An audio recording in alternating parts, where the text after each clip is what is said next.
my goodness. What? Oh my goodness. Are we live? What? Huh. Wow. What? It's Nick, it's been a while since I've seen you. Look at you. Oh my God. You're like- Hi, I missed you, honey. You're in like a cave. Look at you. It's like you in a cave with Nia Jax. It's like I'm That's- the one that made the danger cave. It's terrifying. That's actively terrifying. McGator guy's in the chat. What's up, man? It's good to see you. Nice. I can't see the chat. I apologize. I have bandwidth issues. Thanks, Spectrum. Well, hey guys, listen. yeah. Look, this might be a bumpy road. We're gonna give it a shot. I did check the audio before we went here and on my own stereo and setup and everything, and everything looked fine. You guys keep the chat lively. We're gonna go record a show. So, Ian, anything you want to say to everybody before we get started here? Welcome back. Yeah.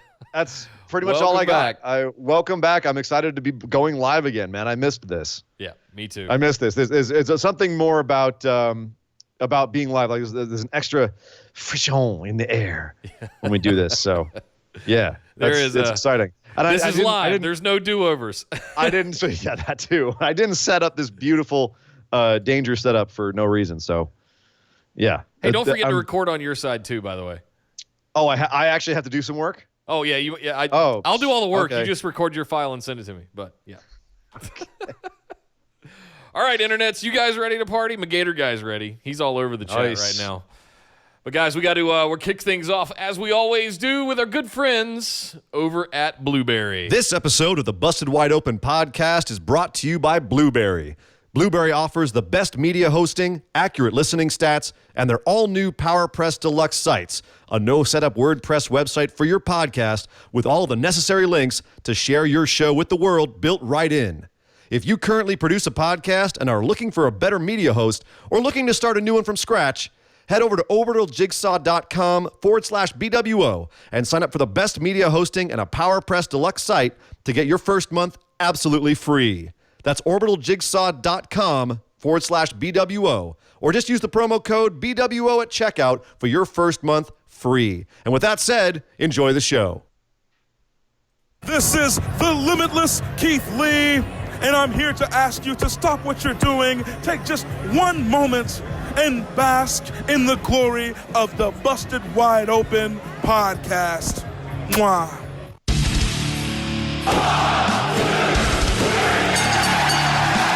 You're listening to the Busted Wide Open podcast, dropping the elbow on the hottest topics in sports entertainment and the world of professional wrestling.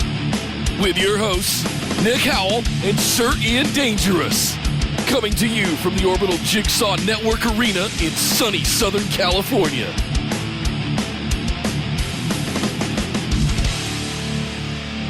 Welcome back to the Busted Wide Open podcast. But if this is your first time joining the show, I'd like to welcome you back to being live on YouTube. We are live.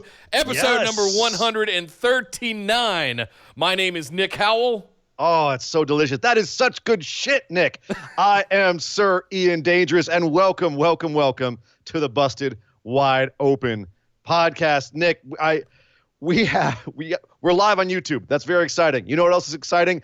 Everything else that happened this week. Yes. We have such an enormous, there is so much show this week, Nick. So much show. Not only do we have Raw and SmackDown Live, we've got NXT, and they're building towards NXT 25 Takeover. We've got the Best of the Super Juniors is wrapping up over in New Japan. We've got listener questions and something else called AEW. Have you ever heard of this thing? This AEW thing? The entire internet's going to AEW.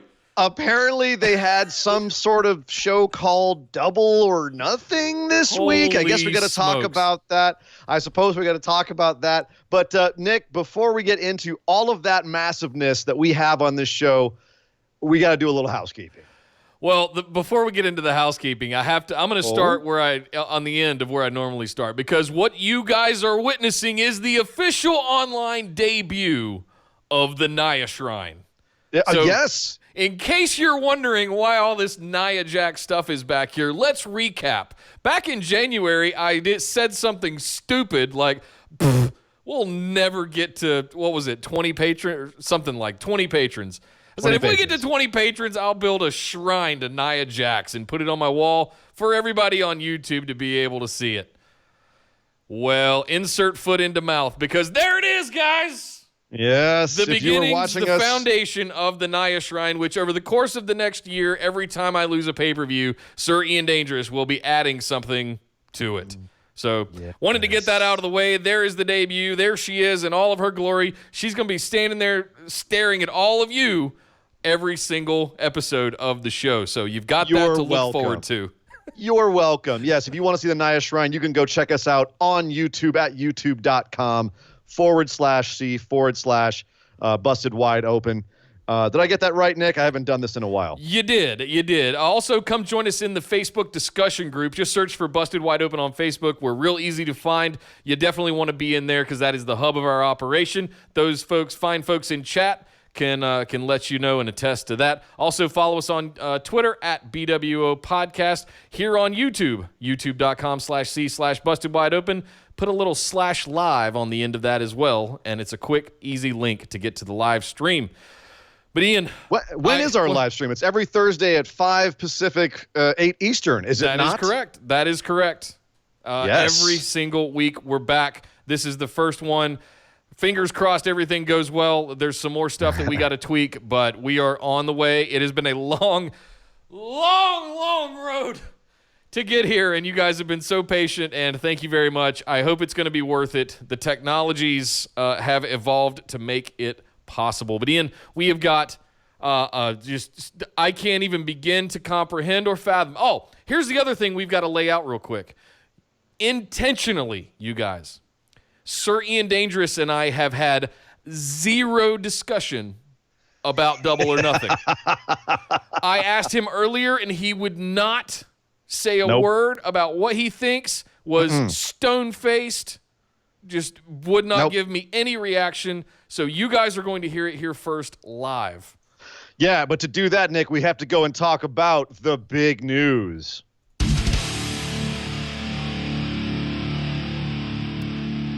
Oh, boy. So, I mean, I don't even want to call this the big news. This is the Double or Nothing recap. Yeah. Well, it's half of it, actually. We're only doing half here and half later in the show. We're going to go match by match in the show later. But, yeah, the big news this week, AEW had their first official show. Not their second, as some may think, because All In was just a completely independent thing, and it was run by the guys who would go on to become AEW, but also Ring of Honor and New Japan had a hand in it. This was their first completely solo show, which took place this last weekend in Vegas, which was a ton of fun. I got to go to it, and it was a blast. I got to meet some of our listeners, like Deuce Elefante and Andy Jessup. JBC was there. We handed out a bunch of cards. It was a fantastic time. There's also StarCast 2 was going on at the same time. We got to meet a bunch of classic wrestlers, talk to our boys over at Going in Raw, who had their own booth in there. Bastards with their awesome show. But it was a great time, and I have to say that the show itself was definitely the place to be last weekend. Holy crap, what a show. And several moments where just the top came off the building. A lot of people, that war is on between AEW and WWE. I think WWE's kind of no-selling it at this point, other than a couple of notes and press conferences and so forth. Right. But there was a big moment in this show, and it's a little controversial. Some people are calling it petty. I call it advertising. I call it free marketing. I call it definitely taking a stand. And that was Cody, before his match against his brother Dustin, came out in front of a big, pretty obviously Triple H-y throne chair iron cross thing. And before he went into the ring, he grabbed a sledgehammer, wink, wink, and went up and hit it, and it pretty much exploded in a cloud of smoke. So if that's not a sign of we coming for you, Booker T style, I don't know what is. But I thought of it more as showmanship than anything really truly petty. That was my take on it. What did you think about it? Of that thing individual on its own? That right there. We're going to go piece by piece and all that. Okay. So I thought that I actually enjoyed it. I thought it was a nice get back for Triple H throwing a bit of DX shade at that shitty other company at the Hall of Fame ceremony a couple of months ago before WrestleMania. So quid pro quo. I don't know if that's war. I don't know if I'm ready to declare war, as in Monday Night Wars of 1999 and 2000. But I dig it. I like playful jabs, and I like that it's Triple H and Cody doing it, not like Vince and some other, or Tony Khan, right? To me, it actually feels a little bit more playful because it's Cody and Triple H. And, you know, if you're talking about a guy who was doing a lot of the prankster stuff at WCW back in the 90s, I mean, the quote-unquote invasion of WCW that DX did with the tank and everything, that's as much a goof as anything else. Right. You know, it wasn't serious. So this whole shtick that Cody did here, I thought was fun. I thought DX calling him out at the Hall of Fame, I thought that's fun. This is all a work. It's all playful back and forth. Excuse me, it's not a work. I think this is absolutely. Excuse me, it is a work. Well, I'm working myself at this point. That's. I don't think they're taking it as seriously as some people on the internet are making it out to be. At least not at this point. I don't think that AEW is anywhere near at a point where WWE is taking them seriously. They're competition, but they're not serious competition yet. They're another company that has a lot of potential. Yeah, I mean, let's hang on a second. Let's everybody take a timeout and a breath after this weekend, because congratulations, you did your first pay-per-view. Yeah, let us know when you get to 1,000 episodes of weekly episodic television. You know, there's lessons you're going to learn along the way. There's hardships and experiences with talent and with production and television contracts. You're going to be experiencing all of that stuff again. Now, you're set up really nice with the Con billionaires and brought Ted Turner back to wrestling.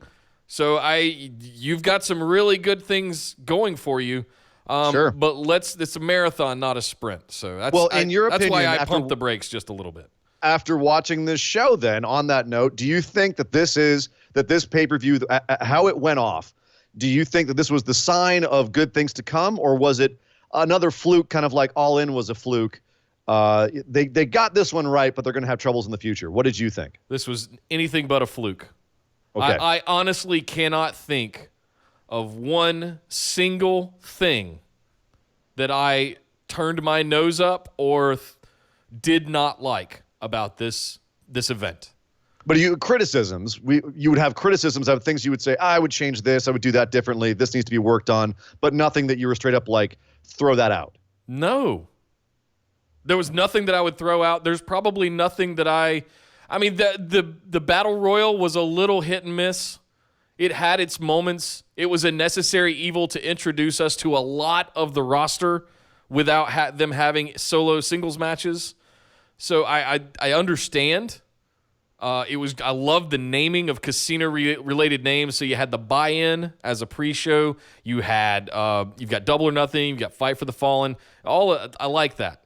We go from All In to now we're doubling down. Double or Nothing, right?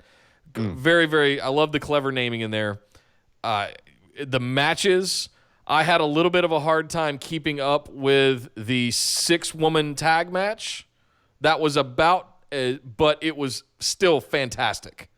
One of my favorite matches. I think my only criticism of the show, my biggest criticism, was Alex Marvez as an announcer, which I didn't see live. I had to go back and watch later, and I was kind of like, he's really not good. But on the flip side of that, how freaking good was Excalibur, our boy from PWG? He was fantastic. Nailing it. Right up there with Jim Ross. And Ross also, by the way, we were worried about Jim Ross because of just how kind of lackluster he was recently with New Japan. And I feel like he's found his stride. You can tell he's passionate and he wants to bring his brand to this show. Yeah. And there was moments where his play calls gave me those, nostalgia chills. So yeah, good stuff. Nick, we got a ton of shows, so we can't really dawdle here. We got to talk about the big news for this show, and that was Jon Moxley to AEW confirmed. Oh. He came out at the end. Jon came down. The former Dean Ambrose came down out of the stands. I can tell you right now, that's one of the biggest pops I've ever experienced live. That crowd went absolutely batshit crazy. As did I when he came out, because, all these weeks and months of speculation, boom, there you go. Finally paid off. He's there.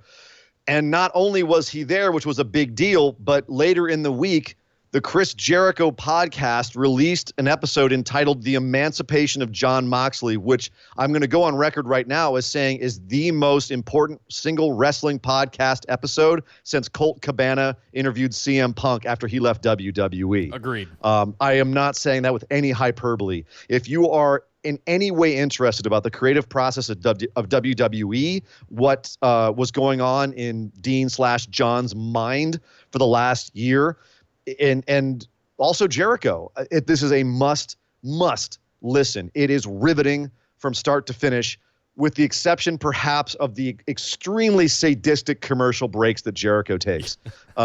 If you haven't heard Jericho's commercial breaks, they're ridiculous. He'll go from Jon Moxley being like, yeah, and that's why I was really depressed all last year. You know what makes me depressed? Not having some Omaha steaks. If you like Omaha steaks, it's brutal. It's brutal. But This podcast is not brought to you by Omaha Steaks. oh my God, it is not. But if you heard that, call us. Yeah. But here, okay, so a couple of things I want to get into about the Moxley podcast. Just I stopped really quickly, and just a couple of things that he brought up, because we could do, and we may do for the patrons, a whole separate show just on the revelations of Jon Moxley. Right. The stuff that he went through the last year and the implications for the WWE and its creative process overall. That's a whole hour, Nick, and we don't have that kind of time today. But he revealed stuff like mostly about the last year, about how when he turned, like how botched his heel turn was, how Vince thought that that absolutely atrocious inoculation bit where he was getting shots in the ass while cutting a promo on Seth Rollins. Vince thought that wasn't comedy. He thought it was dead serious. He thought it would get over and get Dean heat. And Dean was fighting to not have to do that awful bit or change it somehow. Apparently, Vince also not only, remember that line that Dean had about Roman's cancer? Right. That was just god awful. You know, basically you deserved cancer. Yeah. And Dean was just apparently disgusted that he said it. Well, Vince apparently had an even worse line that he wanted Dean to say later.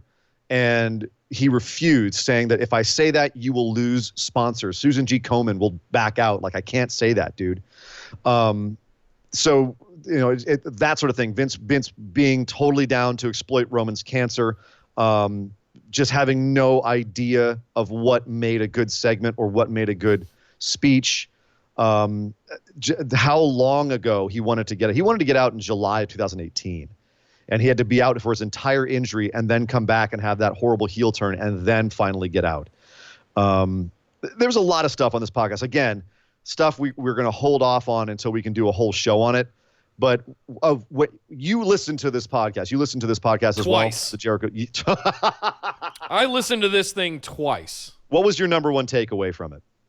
But the first one that comes to mind is he said Vince Jedi mind tricked him, and I thought that was hilarious. Over and over and over. He like Vince has a baby-faced Jedi him. mind trick. Yeah. And I thought it was interesting that, because a lot of bosses do that, a lot of executive leadership will do that in corporate stuff, where you don't realize that you're getting punished and fired, but they're smooth talking you and telling you what a great job you're doing while they're firing you. Right. The other little factoid, remember that shoe? So we were saying how nice WWE was to him on the way out. Like, yeah, he's jobbing to everybody, but at least they're showing him a lot and they're not just completely burying him. Apparently he was like, no, they were burying me. Like, they made me bump to Nia Jax. No offense to Nia Jax, but the way that they were doing the storyline around it made me look like an idiot.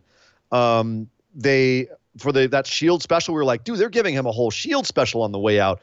What nice guys. They're putting him over on the way out. He got paid $500 for the Shield special that was ostensibly about him, which is less than a background extra makes. $500. So when we thought WWE was not being petty for once, we were wrong. And apparently there was some serious typical pettiness going on behind the scenes the entire time. Right. Craziness. The video that he did, he also called out that he spent $8,000 of his own money for the prison escape video to introduce as a teaser Jon Moxley. He also said they're working on a feature-length version of it, and hello, you have my attention. I would watch the shit out of that. So I'm excited for... At this point, anything he does has my attention because he's very obviously feeling liberated and feeling like he can go out and do stuff. The interesting thing about it is he started the whole thing saying that he has no hard feelings towards WWE. He grew up there. He felt like he became a man there. He met his wife there, and he really did put them over as having a lot of positives. He felt like the Make-A-Wish program that they did was really important, and he was really happy to have been a part of that. It was funny. He started off saying all these good things about them and then said, okay, let's spend 2 hours burying them now. Right. Now let's bury the entire company. For 2 hours. Right. Which is kind of what he did. So stepping outside of that, because again, we can get back to that for a whole other show. How many other people do you think in WWE feel that way? Because Meltzer says he knows of at least double digits, like 10 plus people that feel the same way. Like, do they not have the cachet and the options that Moxley does, and they're scared? Because he says that Meltzer says at least 10 plus people have inquired about leaving, like if they could leave. And you look at guys like Luke Harper, who's getting frozen out until possibly next year because he wants to leave. Yeah. Like, this isn't something like Dean Ambrose he did his time, he got out, and he keeps all of his options and all of his residuals. Some guys are going to get screwed if they try to leave. Like, how many other people do you think want to leave, and how many other people do you think can at this point? I mean, Sasha Banks immediately comes to mind. Hold on real quick, because you were down on Sasha and you thought she was holding a temper tantrum. Does what he is talking about, the creative process, make you rethink that at all? A little bit. Yeah. I mean, yeah, a lot. It makes there's a reason I listened to it twice, because it changes that whole conversation between him and Jericho was 10% my job, and the rest of it was like, oh my God, Dean Ambrose gives 0 Fs, spends all his own money on all of his own stuff, just wants to be a wrestler, and he's still out here saying a lot of this stuff. So yes, imagine how the people that spend all of their money, are insecure about their lives, maybe carrying a bunch of debt, need the job, need the contracts, but on the inside, they're just shattered individuals because they have no outlet, no recourse, or any ability to break away from it. It's kind of this huge contrast to someone like Brock Lesnar that just gives everything the finger, shows up 4 or 5 times a year, but probably is getting the biggest payday of any other superstar on the roster. So you compound all of that together, and man, it just has to be, you're getting Rochambeau'd constantly every week on Monday Night Raw. Yeah, Dean called Vince out for having a, quote, $1 million man complex and just spending all his billions of dollars on Brock Lesnar to ruin his company. So it's you're not wrong. Like, it's crazy to see these, like, guys like the Revival who are insanely talented and they're just not getting any TV time. We didn't see them this week at all. They're sitting there going, what do we have to do? Right. It is kind of crazy to see. And so to get this perspective, kind of confirmed for a lot of us who really pay attention to this, smarks, and it's a confirmation of a lot of things that we've kind of suspected and we've hoped isn't the case.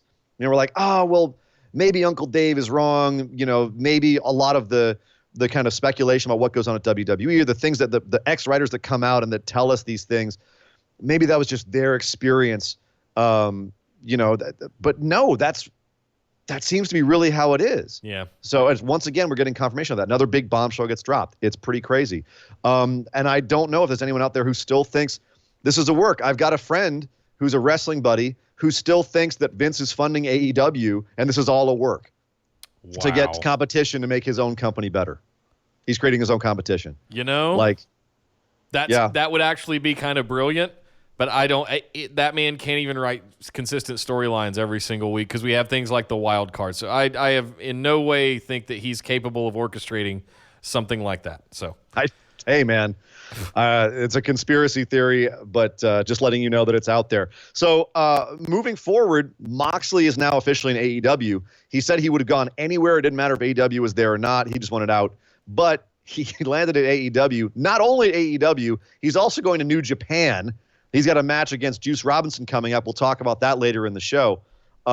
We know that he's going to be doing some more things. He's got a match with Joey Janela at AEW's next show, Fyter Fest, which, if you know Joey Janela, it looks like Dean's going to go back to hardcore stuff right away. Awesome. And I kind of what we've always wanted, right? We've said it before many times.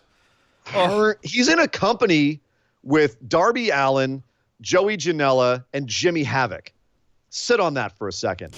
That's going it's going to be insanity. I don't know if we're seeing a jigsaw to the forehead again, but it's going to be some insanity.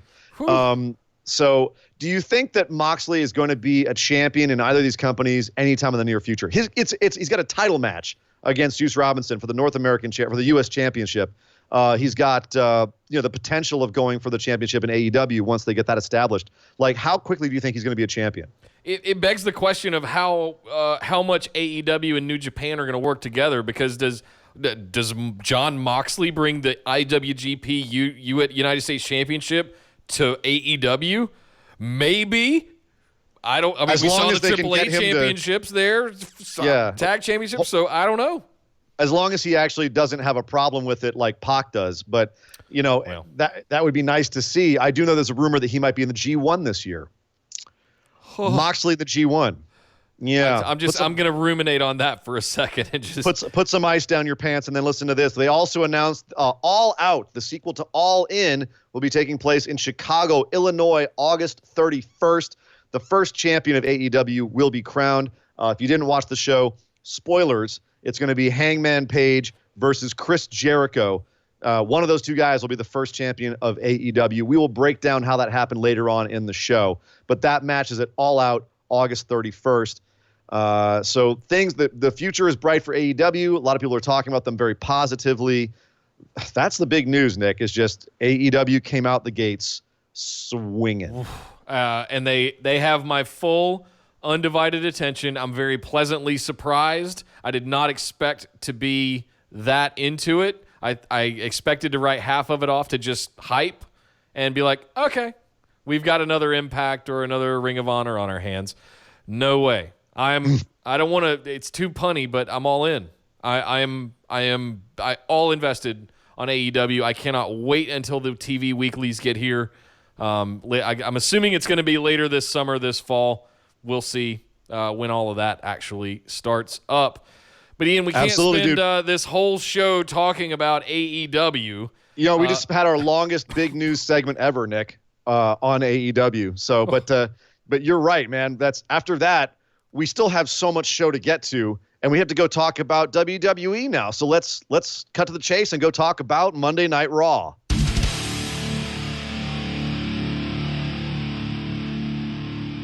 Okay, on Monday Night Raw, there are a few things that I have to come clean on and admit this week. Okay. The Beast Box thing is getting over with me hard. Oh, Lord. For those of you who didn't watch it, Brock Lesnar last week came out mugging like the WWE Money in the Bank briefcase was a boombox, and they went, pardon the pun, all in with it this week by actually putting speakers on the back of the damn thing, and apparently it's actually putting out music. No, you could, if you looked on the bottom of the case on the front of it when he had it on his shoulder, it had one of the remote belt mic clip on it. Yeah. So it had like a lapel mic attached to it somewhere, and they were actually playing music out of it over the PA in the arena. Okay.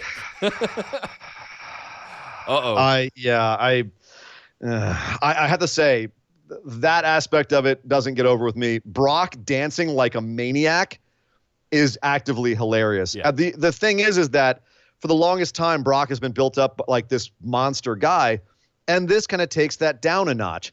But I think that's necessary for where he is right now. We kind of have to defang him a little bit, because otherwise we look at Kofi next to him and we go, no, there's no way, Kofi. You just can't. Yeah. Now we actually go, okay, Brock's dancing around being a little goofy. All right, he doesn't seem quite as invulnerable as Invincible. There's also a couple of goofy things that he did this week, like not knowing that the Money in the Bank contract was only good for a year. The whole thing was kind of goofy. Him joking with Seth Rollins, like he didn't seem like he was taking anything very seriously this week. So that I think works in the long term for Brock's booking.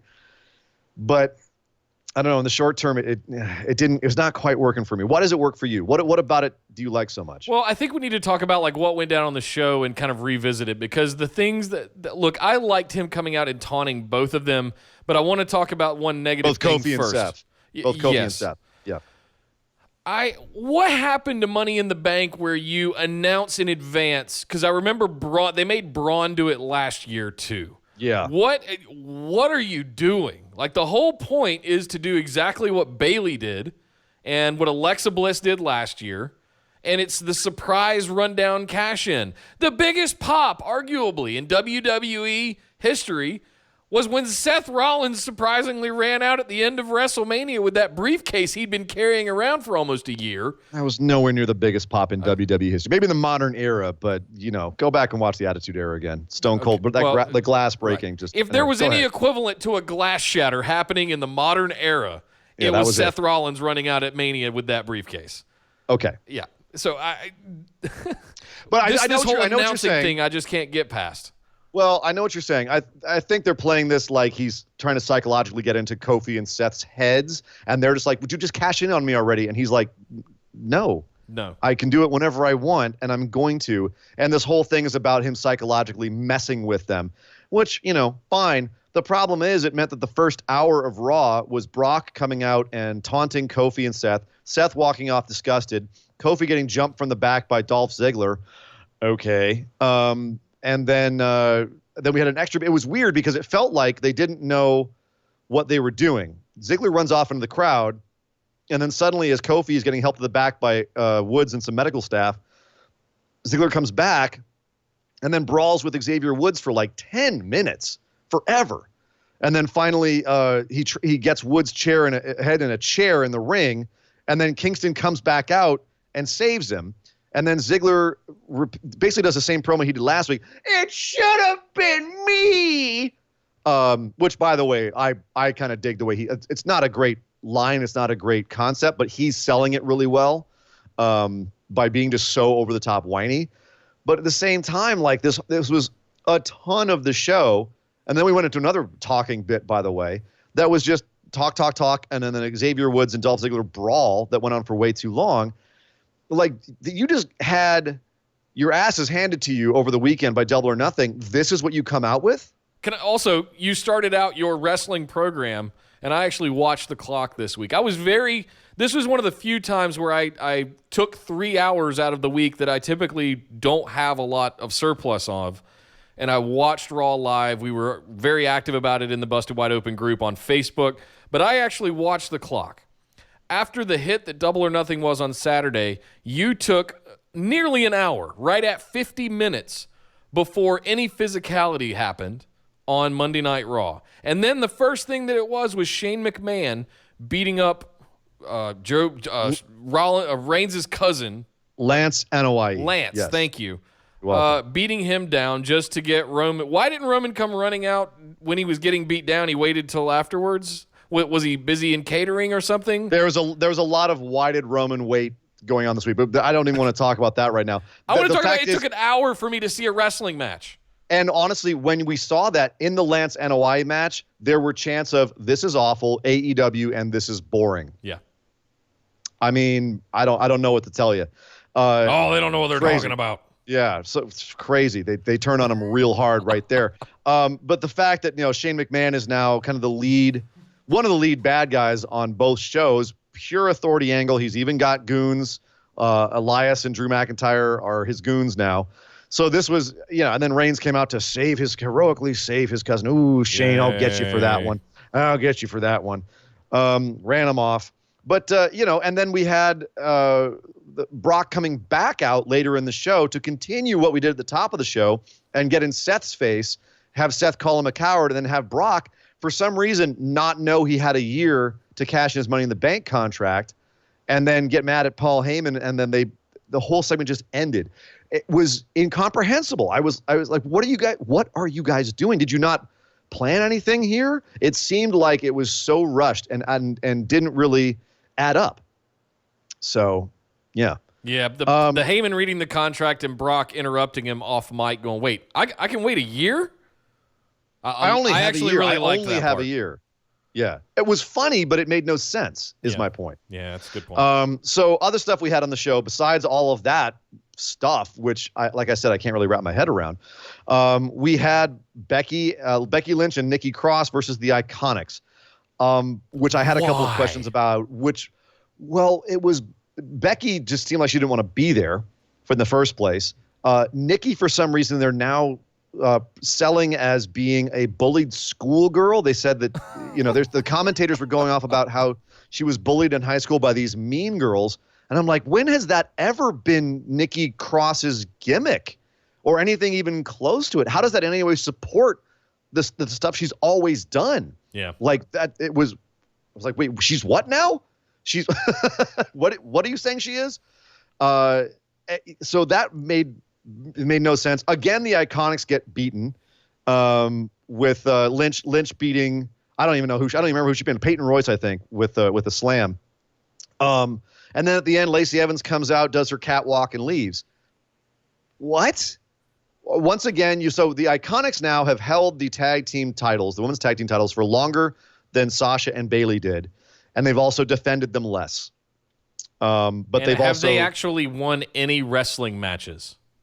None where they had to defend the titles, but everything else pretty much, I think with the exception of like one or two matches they've lost. I have to look at my notes, but they've lost everything. It's incomprehensible booking. I know Vince didn't want the women's tag titles in the first place, and so now he doesn't know what to do with them, but this is getting painful, and I don't know why you have the hottest woman in your company in Becky Lynch in the middle of this, where people were, she was a hot tag. She came in hot and the whole crowd cheered, but nothing like what she was getting. Like she should be so much more. You have so many other women who could have been in the ring with Nikki Cross here. I know you had to get Becky on TV and to reestablish that she and Lacey still have a thing going. But yeah, again, more incomprehensible booking. I'm not sure the story they're trying to tell here for any of these women. Yeah, I like the fact that they're getting Nikki involved in stuff finally 6-8 months later. But sure, I'm glad she's on TV. Where's this women's tag division that we started up? Is it just, where's all these teams? They did a whole video package for Fire and Desire this week. Which I liked. It was good. But yes. Are they going to wrestle as a tag team soon? Because are they going to compete for the championship soon? We're still all Mandy. Right. Exactly. Where's Sonya in this picture? Well, hopefully more Sonya. I love Sonya. We'll get to her in a second when we get to SmackDown. But we got to get to something I liked on Raw this week. Because here's the thing. Every time, we can't consistently bash the product because as much bad as there is, there's so much good and there's so much talent there. And that's something that listening to the Moxley podcast, it really did drive home, is that so many people there are insanely talented and they get their legs cut out from underneath them on a regular basis. And some of them are just good at making crap work. They're given crap and they make it work. And then sometimes it's just they're let go out there and their athleticism speaks for itself.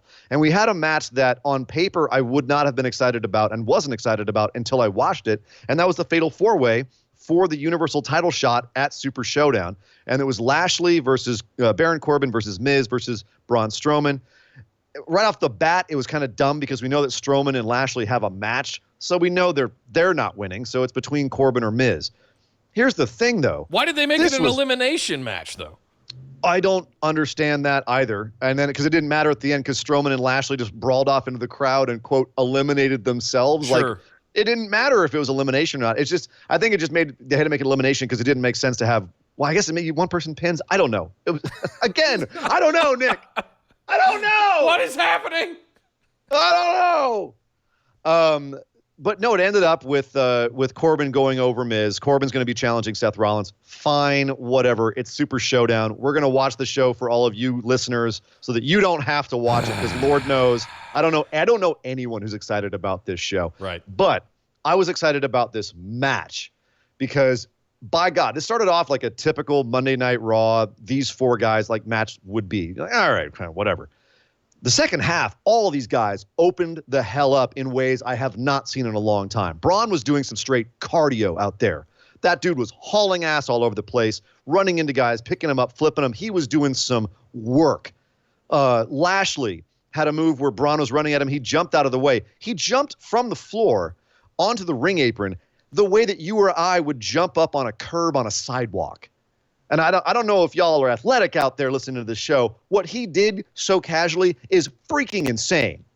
Insane to jump out of the way. Yeah. The Miz had some insane babyface fire in this where he was getting his car. He went into another gear at the end of this, beating up on Corbin. And Corbin did his part, but he was where he should have been all the time. All his moves were crisp as hell. I was really impressed with the second half of this match. Yep. It got me sitting up on the couch, I'll tell you that. I like the dynamic between, I'm finding myself surprised to say this, Corbin and Miz. I actually enjoyed it.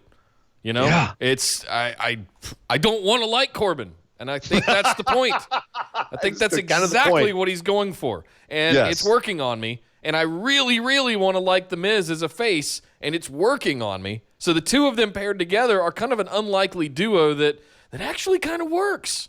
It's got to be so hard to be a heel these days, like a true, proper heel. Yeah. Because it's so easy to be liked as a heel. Like, if you do your job too well, people are going to like, no, I begrudgingly like that guy because he's kind of fun. It's hard to be a dude who people just straight don't like you and not have it turn into go away heat. Right. You know what I mean? Yep. I think one thing that we saw at AEW Double or Nothing was that MJF may be the greatest heel promo out there right now. He's definitely on his path to it. I think he's my new favorite wrestler. Holy crap. I don't know. I'm not going to go that far, but he's definitely a talented heel in this era. But the problem is he is able to get over with his heel promos, but people also they like him too because he's so charismatic in his assholery. Mm-hmm. Baron Corbin is just off-putting. And I think he's a talented wrestler. He's got a lot of upside. But he's walking that line with the go-away heat. And I think a lot of people just want to discredit him because he's working as a heel. Yeah. So it's he runs the risk of being boring, and that's the problem. Is that as a heel you have to still not be boring but not get over. Yeah. It's such a tough line. Anyway, moving on. The 24/7 title showed up. R-Truth did a run through in the ring, chased by all of the poor mid-carders who we never see on TV. Hey, remember that time when Cedric Alexander got called up to Raw and I called him the next Apollo Crews? Yep. Those good times, wasn't it? Yep. Well, now he's chasing up the 24/7 title, and he has a quick little cameo, and he's gone. Good times. Good times. Former Cruiserweight champion. Jesus. Remember when they were chanting, please sign Cedric? Where is he now? Speaking of awkward, the third hour of Raw is apparently they're now going more quote unquote raw with it. They're changing the lighting so the crowd is darker. It looks a little more edgy. And they're doing things like putting people in electric chairs. Not for any other reason than it's supposed to be an uncomfortable chair in which you sit and have the audience ask you questions. This week it was Sami Zayn who was in the chair, and they had Caleb Braxton and Sarah Schreiber, all the other ring interviewers out in the audience, seemingly interviewing real people. Like, it seemed unscripted, or at least they may have vetted the questions, but it was still real people in the audience asking them, which I liked. I liked Sami Zayn just, doing his good heel shtick and tearing them all down. And I like the fact that they got a really nice. One of the people that asked the question was a little girl who was obviously a big Becky Lynch fan, asking Sami if he ever thought they'd get the ginger snap. What he thought about the ginger snaps now, which Sami very snarkily responded, "Why don't you ask me about Seth Rollins instead?" And then he also said to the little girl, "Are you talking about Becky Lynch?" And she comes back with, "Duh." Brilliant. That's some good stuff that I think with this segment going forward, like TV moments you can have. But overall, do you think that this idea for a segment is going to work in the long term, or is this another crazy Vince idea? Another crazy Vince idea. Why call it the electric chair if there's not going to be any electricity involved? Why not just call it the hot seat or something like that? Because it's raw, Nick. I actually thought that he would be strapped into a buzzer or some sort if he answered a question wrong, and somebody would be able to bzzz. Like Rick Moranis at the beginning of Ghostbusters? Sure. Yeah, exactly. So electric chair segment. Did we really need all that pomp in order to get to it? It could have just been on Miz TV. It could have just been the hot seat, some segment. But it's just another segment of more talking. I appreciate Sami Zayn's ability to tear down random fans and their ability to take it. that one little girl, Izzy, is kind of internet famous now, Insta famous, because she tried to grab the mic away from Kayla Braxton and say more stuff, and Kayla just yanked it back from her. And then Sami said, "You guys could ask me anything. You could have asked me about AEW." Ooh, and then Seth Rollins' music hits, and he and Seth have a match, which Seth wins, of course. Right. But at least Sami was in the main event, and he had this big that was reassuring to me, was that they obviously know that they've got a good talker in Sami and a pretty good heel character. Yeah. However they're booking him, whatever. At least they're letting him get out there and get TV time. So for me, wait and see on the electric chair segment. Like I think there's potential there, but at the same time, some of the aspects of it are typically awkward. Yeah. So wait Not and a see. huge fan. Wouldn't be mad if it never showed up again. Same, but intrigued if it does. I don't think it should always be Sami. Like, get someone new out there, but I'm curious to see what they do with it. Yeah. Something else good this week. Firefly Funhouse was back again with a much darker twist. Bray Wyatt says that this week we found out that his masked alter ego is called The Fiend. All right. Yeah, okay. Like that. You have my like attention. He had a little interaction with Abby the Witch where it was revealed that Abby was in some sort of limbo and that Bray was keeping her there. Like, it was a bunch of good, subtle or not so subtle, creepy, like, added details to what the heck else is going on with Bray Wyatt's character. And then at the end, the reintroduction of the spider walk, where when Abby said, "I'm in a limbo," Bray said, "Do you say limbo?" And a couple of miserable kids holding a limbo stick show up, and Bray spider walks underneath it. Good stuff all around. Like, again, creating more lore around his character, creating more of a world for it. It's as we've said since the beginning, man, I'm loving everything he's doing, but the tail of the tape is going to be when this gets introduced into the world of WWE. How is it going to mesh? How will Vince get it? And will the writers get it and get, like, okay, this is what we have to do to keep this world viable? Because so far, I think it's a great world. It is. Bray building. has to maintain control of it. That's really my big takeaway. Yeah. Vince can't run wild and, like, make him ride this painted unicorn down the ramp or something stupid. That's New Day. That's New Day. You know what I mean, though. So I do. It's stuff like that. Like, bring back some pyro for him. Do some kind of thing. I don't know. Make it real. Let Bray continue to own the development of this character. Let him, I don't know, win a match. He's got to win. Yep. He has to win. You've been saying that from the beginning. That's the whole thing. It's That's none it. of He has this. to All win. of this is going to be for naught if he doesn't Comes go out- out and destroy some dudes for the first couple of months. He comes out and jobs to Drew McIntyre. It's all over. Yep. Speaking of winning, Ricochet picked up a win, 50-50 booking, baby, on Cesaro in a fantastic match. A lot of their spots from their old matches back in PWG in the early teens, like almost spot for spot, some of these things. But those were great matches, so not mad at it. Fantastic match, which you didn't see if you watched Hulu. Wah, wah, but it is on YouTube, so check it out. But yeah, they seem to be trading wins. I for one love the fact that letting these two guys work together. But dear God, give them more. Like, don't make this a mid-card thing. This is incredible stuff. Put this higher up. Give them a story. You've seen what these guys can do in the ring and the stories they can tell with their matches. Give them something to work with, because otherwise this is just a showcase. We already know they're both athletic. Right. Why aren't you making money off of that? You could be making money off of this. We also know that Rey Mysterio is relinquishing his title next week due to a shoulder injury, which he sustained in the match where he beat Samoa Joe, and Samoa Joe was gloating about it. So we're going to see what's going to happen with the U.S. title next week. And finally, Nick, a question for you. Who are the current Raw Tag Team Champions? I honestly don't know. You know what's funny? It is still, it's not the Revival. It's not the Usos. No. Still Hawkins and Ryder? It's still Hawkins and Ryder. Wow. Yeah. It's but you wouldn't know that from watching this show. No. Because, tag teams. Right. Woo. And it's funny because Raw has the stacked tag division now, right? Didn't we say after the shakeup that SmackDown got gutted and Raw has everybody? And now they've yanked the Usos over there as part of the wild card thing. So, what? Yeah, and this crazy thing on SmackDown, it's an hour less of a show, but we actually had a segment about tag teams. But to talk about that, we have to go talk about SmackDown Live.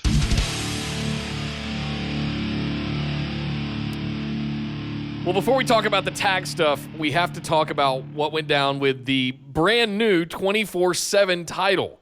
So I'm going to let you do most of the heavy lift here because I am mostly mad at the fact that Shane McMahon just made up a rule for Roman Reigns that for Elias, excuse me. Well, let me explain what happened, because we had a Shane McMahon appreciation segment where Shane got to come out and talk about how great he was. They had a whole video package of his whole history. I don't know if they think this is going to get more heel heat on Shane. Like, I don't know about you, dude. I'm caring less and less and less about Shane as an authority figure heel. Yeah. They're like, I was loving his and Miz's feud, and now I'm just starting to get. Now it's bled into Elias. Now it's bled into Roman Reigns. It's going to continue to be involved in other wrestlers. I just don't care. I don't it should care. have But been at any Miz rate- at WrestleMania. No, it should have been Shane at WrestleMania.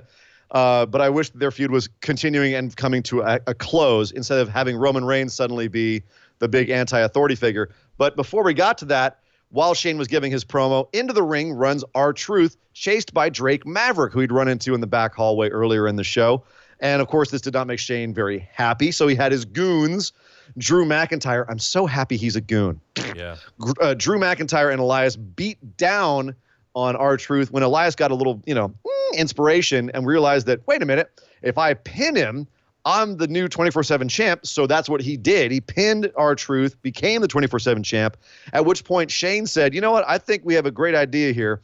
I'm still mad at Roman Reigns. Why don't we have a tag match later in the show between Roman Reigns and R-Truth and Drew McIntyre and Elias? And Elias, by the way, 24/7 rule is suspended temporarily until the end of that match. Okay. Arbitrarily. And then, so later on, we had that match. At the end of it, Roman Reigns, of course, picks up the win with the big spear and then drags R-Truth over to the prone corpse of Elias and has him pin him again and gets him his title back. So that was basically the 24/7 shenanigans on the show. What did you think of, what were your ups and downs on this? Besides the fact that Roman Reigns got away with another shitty spear, and I'm so over Shane O'Mac, almost to the levels of you being done with Roman Reigns.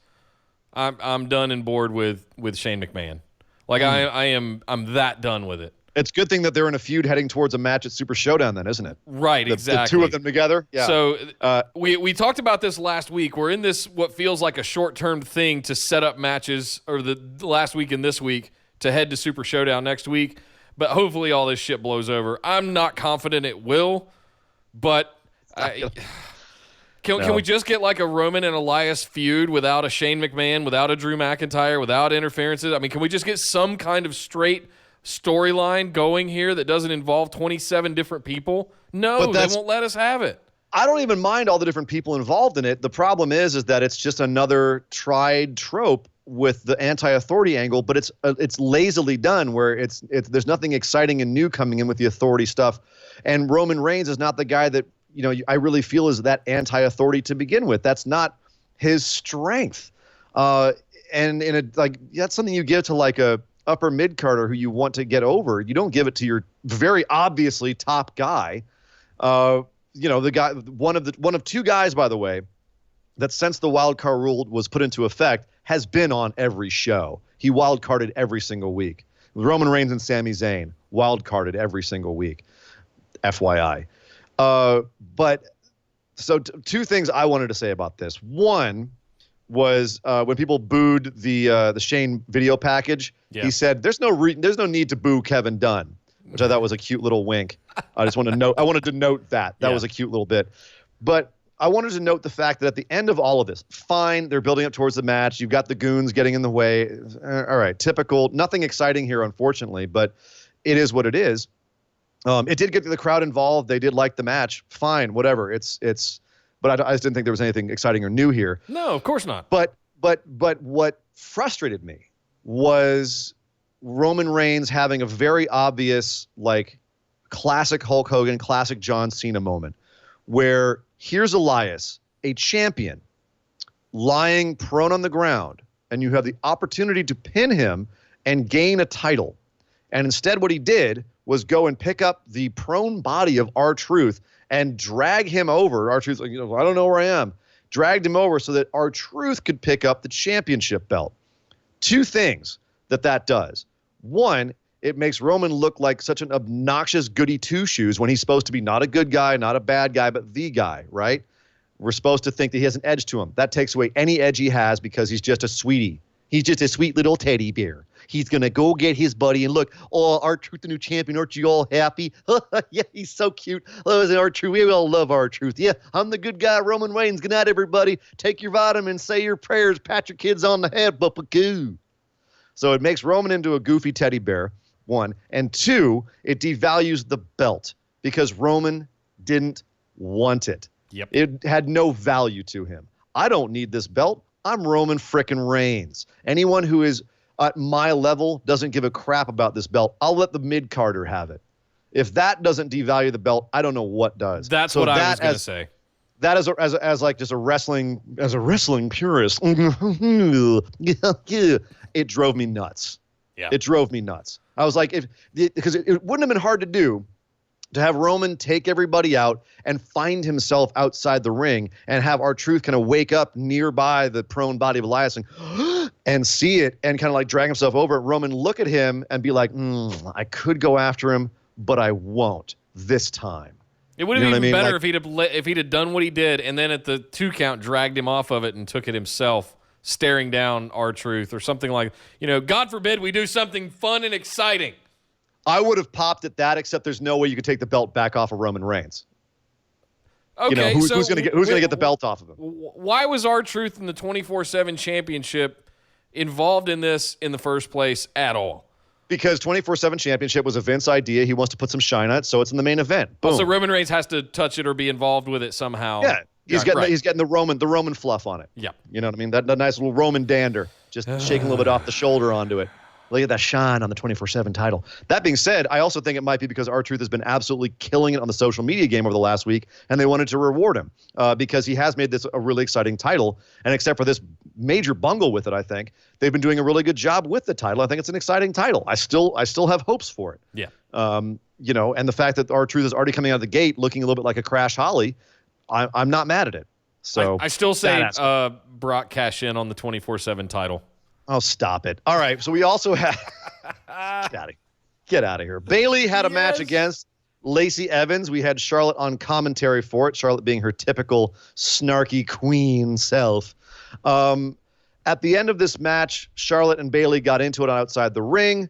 Bayley laid out Charlotte. Charlotte came after her into the ring, and during the distraction, Lacey was reversed into a pin by Bayley. Bayley picks up the win on Lacey Evans. And then Lacey and Charlotte get into it after the match, despite seeming to be on the same page for most of the show.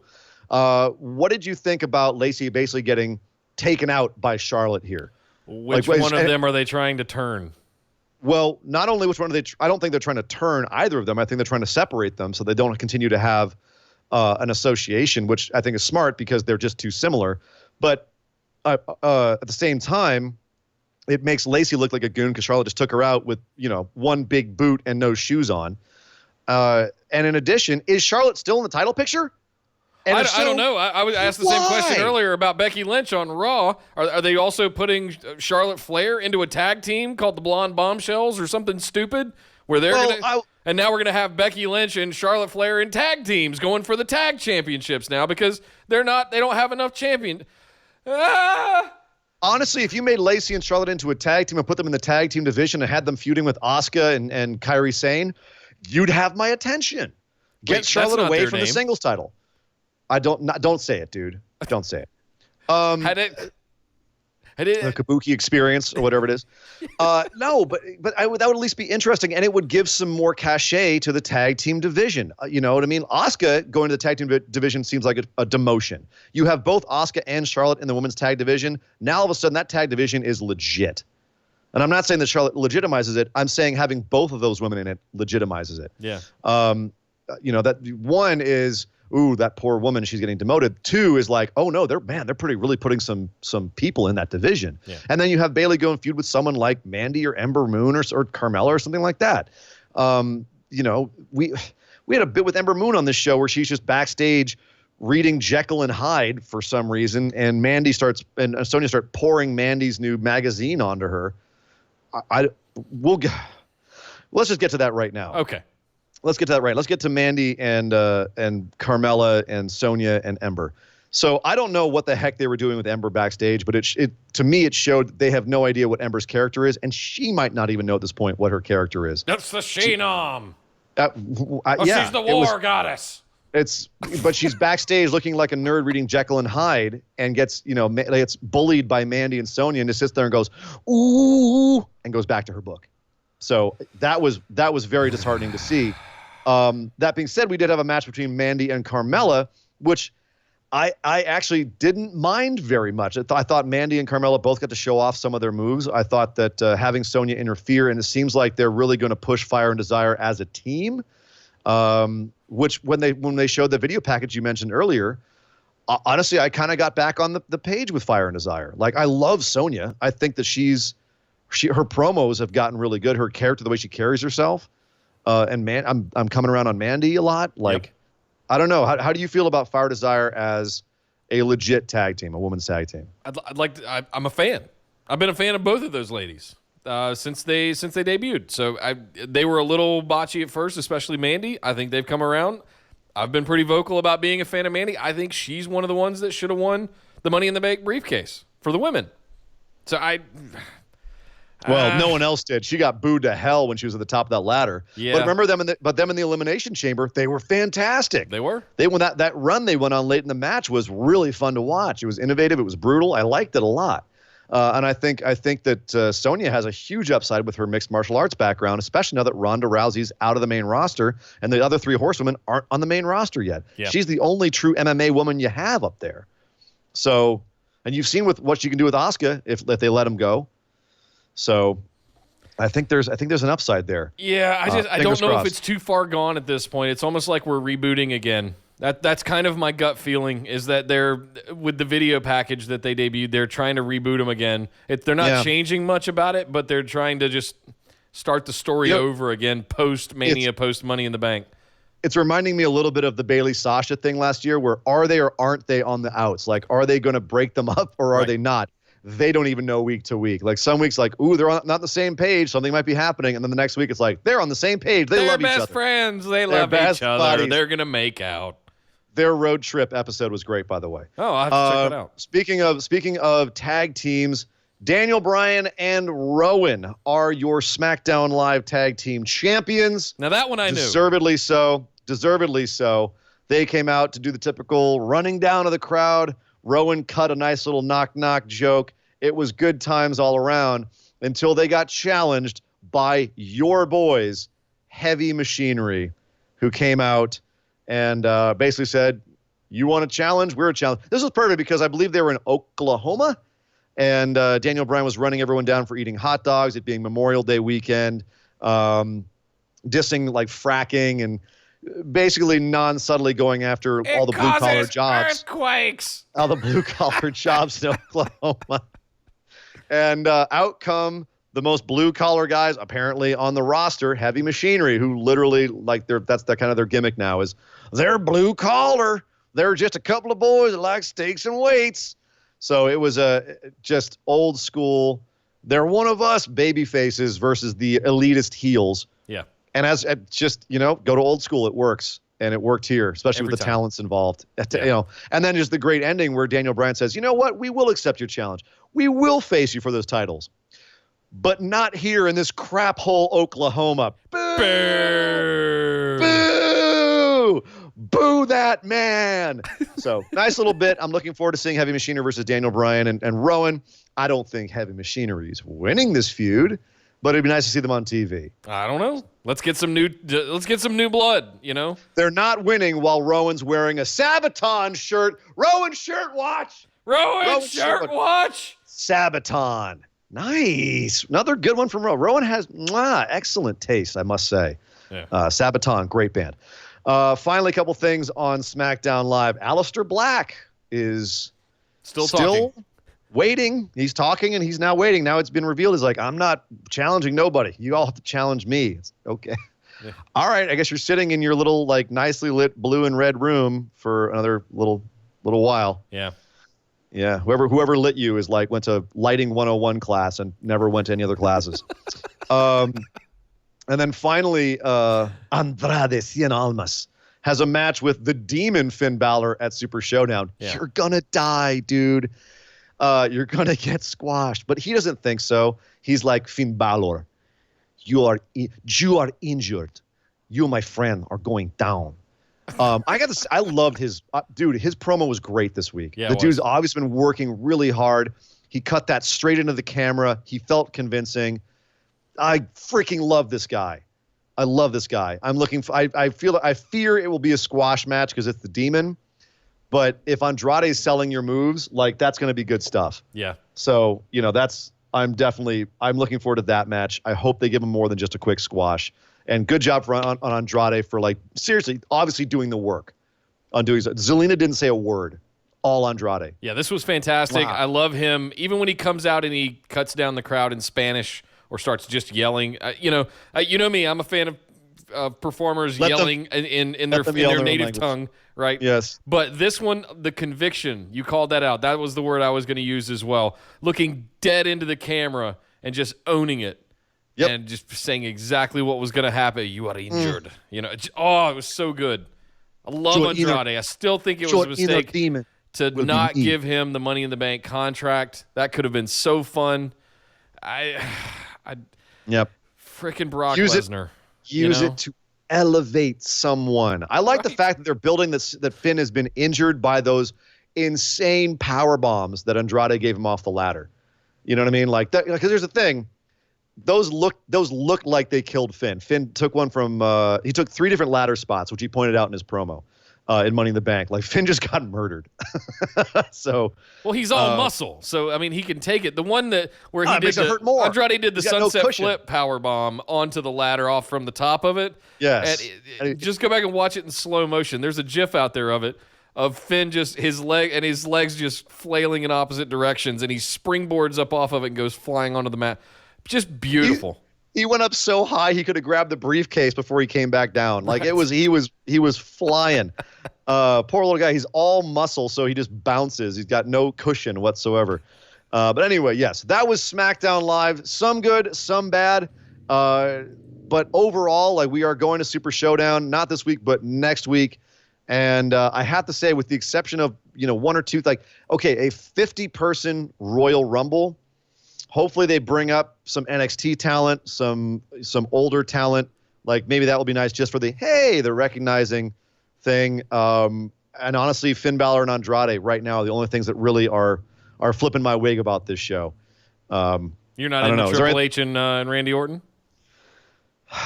Again, I didn't like that when it was happening. Yeah. Sorry. It wasn't. That was during my time when I just really wasn't that into WWE. It wasn't flipping my wig. And that was one of the reasons why. Yeah. It didn't do it for me. All Triple H all the time. At least it's not Orton and Cena. It could be worse. Oh, God. It could be worse. Yeah. But it could be better. And there's a lot of exciting things that happened this week that were outstanding. But to talk about those, we need to go talk about the wide world of wrestling.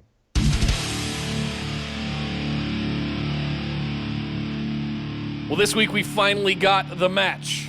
Mia Yim rematch against Bianca Belair over in NXT. There's a lot of things that happened that we've been looking forward to that happened or got set up on this episode of NXT this week. That women's match at the beginning, Mia Yim ultimately comes out on top. It is I really enjoyed this match. I thought it was a great get back for Mia Yim. Really puts her on the map. I don't know if Bianca Belair is falling from grace a little bit. She looks fantastic. She still can go. But based on what we saw at the end, last week with Io Shirai, I am not sure that she's the kind of chosen anointed one anymore. I think she needed to be decelerated a bit. I think that they made her so strong that everyone was like, why isn't she champ? I like everyone being on a little bit of an more even playing field. And to do that, people have to go on losing streaks. Mia Yim pinned her clean. Her first clean pinfall loss. So that's a huge rub for Mia. They needed to bring up some more women. I think that taking someone who's on as high of a pedestal as Bianca Belair, bringing her down a rung or two, bringing some other people up a rung or two, I like that because it does even out the division a little bit more and make it so you don't know who's going to win week to week, and you can have someone go on a streak at a moment's notice and have them look really strong going into a bigger match. So having Mia Yim look more like a contender is a good idea. We all know that Bianca Belair in a heartbeat can look like a contender. Right. So I thought this was the right decision. Also the right decision was we found out this week that Tyler Breeze is coming back. Well, we knew this from last week. We knew that Tyler Breeze and Velveteen Dream were going to have a match at TakeOver. This week we found out Tyler Breeze is officially back on the NXT roster. Oh, wow. He's back in NXT. And so they did a package for the Dream and Breeze match, which is happening at TakeOver. And I got chills. I mean, Tyler Breeze is going from being a nothing on the main roster to coming back in and being just incredibly important in NXT and being in a great angle and a great feud. And they're making him feel like a fallen star. Yeah. And it's awesome. It's awesome. And throwing him right in there with Velveteen Dream, I think is the absolute right thing to do. Those two guys facing off, having the promos that they can have and that they have already had. I'm so just chomping at the bit to get more of these two guys. So sure. Please run Dream this out. And Dream is kind of like the newer version of Tyler Breeze. It's a similar gimmick. Not completely similar, which is why they're both great. But having these two and the way that they contrast each other with their gimmicks is fantastic. I think they'll bring out the best in each other. And apparently, according to Triple H, they're both very highly motivated to have a fantastic match at TakeOver. So looking forward to that. We also had a match that you and I were salivating over, Kushida versus Drew Gulak, which ended up being essentially a mat work exhibition match. I couldn't tell if the crowd was dead for it or if they were just so intensely watching it because of all the details and all of the just buttery transitions that were going on here. What was your feel about it? This was I'm going to do a little Salt Bae, and this was a little smattering, a sprinkling. Oh, this was just a little sprinkle of what we've got to look forward to that these guys are actually capable of. Just the teaser that I got from this match. Well, I want to point something out. Drew Gulak is known for mat work, and that's about it. Like a little bit of striking. Kushida just went shot for shot with him here. Ended up picking up the win, naturally, because they're trying to get him over, and they're showing what he can do. But he's now had a match with Drew Gulak. He had a match with Cassius Ohno, which was a striking match. And we've seen that Kushida can strike and now do mat wrestling. He's also an incredible high flyer. So it wouldn't surprise me at some point if he had a match against someone who's a flyer in NXT. He's the don't do that to me. He can do it all. And that's the thing is they're letting us see little by little all the things that Kushida can do. And I'm looking forward to them getting him in there with someone who can do all of those things as well. There's not many people who can do as much as he can do. I'm also looking forward to him getting in there with someone who doesn't mind going stiff, because some of my favorite Kushida matches are the ones where he's not afraid to go super stiff. If you've ever seen the Dominion match from I think like 2, maybe 3 years ago, I think it was 2 years ago, with that was just so incredibly brutal, and it was just nothing but strikes. Wow. And it was, I can't wait for it, like Oni Lorcan or Kyle O'Reilly, someone like that. Get Kushida in with them and just see how hard he hits. I think Kyle O'Reilly would be another Drew Gulak. They're just going to lay on the floor trying to grapple each other into submission holds. You obviously haven't seen some of their old matches. You have kicks that just make you cringe. Sure, but who can get the first one? Who can get the other one into a triangle first? That's what that match screams to me. I think that Kyle's a better matchup for Kushida with that. Drew just seemed a little bit not slow, but just he doesn't have the crispness that O'Reilly does with some of his transitions and holds. So I trust me, when Kyle O'Reilly and Kushida get in the ring together, it's going to be magic. Nice. Just You heard it here. We also had a couple backstage bits with Shayna Baszler talking about her upcoming match with Io Shirai, how she's got a bunch of friends. Io had a bit where she said that I have no friends, but anymore because they all left. But and I don't have my kendo stick, but I'm going to do my best. At which point Candice LeRae comes up to her and says, "I'll be your friend." Do you think that this match on Sunday is going to Saturday or Sunday this week? I have to check. Saturday, I think. All right. Do you think that match is going to have a lot of interference in it, or is this just going to be a straight-up match and everyone's going to get thrown out of the side of the ring? I can't imagine a Shayna Baszler match where Jessamine Duke and Marina Shafir do not come or are not already at ringside at this point. Unless they are actively banned from ringside, they're going to be there. There's whether they get involved, whether they are the reason that Io Shirai loses, I don't know. Does this get made into? There's no time for stipulations anymore. We're going to have the match this weekend, so I don't know. I absolutely think that if it's a clean, straight-up match with no stipulations, yeah, there's going to be some distractions. There's going to be some interference by Shafir and Duke, and I'm undetermined whether that's going to lead to Shayna being able to get the victory or Io being able to actually pull one off on Shayna. I'm still kind of 50-50 on that. But I absolutely think we'll do the pick'ems in we'll do a pick'ems in a second. Let me find a coin then so I can flip it. We'll get back to this. Finally, we had a supposed to be a match between the Forgotten Sons and Birch and Lorcan turned into a big old brawl with those two teams, plus on all of Undisputed Era and the Street Profits, all just brawling. Undisputed Era ended up standing tall on a ladder over the fallen corpse of your boy, Jackson Riker, or as I like to call him, Crapson Riker. Yeah. Jinder Riker. So Undisputed Era standing tall going into TakeOver, saying they're going to be draped in gold. Adam Cole has a championship match. Red Dragon, of course, Kyle O'Reilly and Bobby Fish have a championship match. I don't know. This was a nice big brawl here. Looking forward to some of that excitement on Saturday. Yeah, can I just say how amped I am for a for a four-way tag match with ladders? With these four teams. Me both.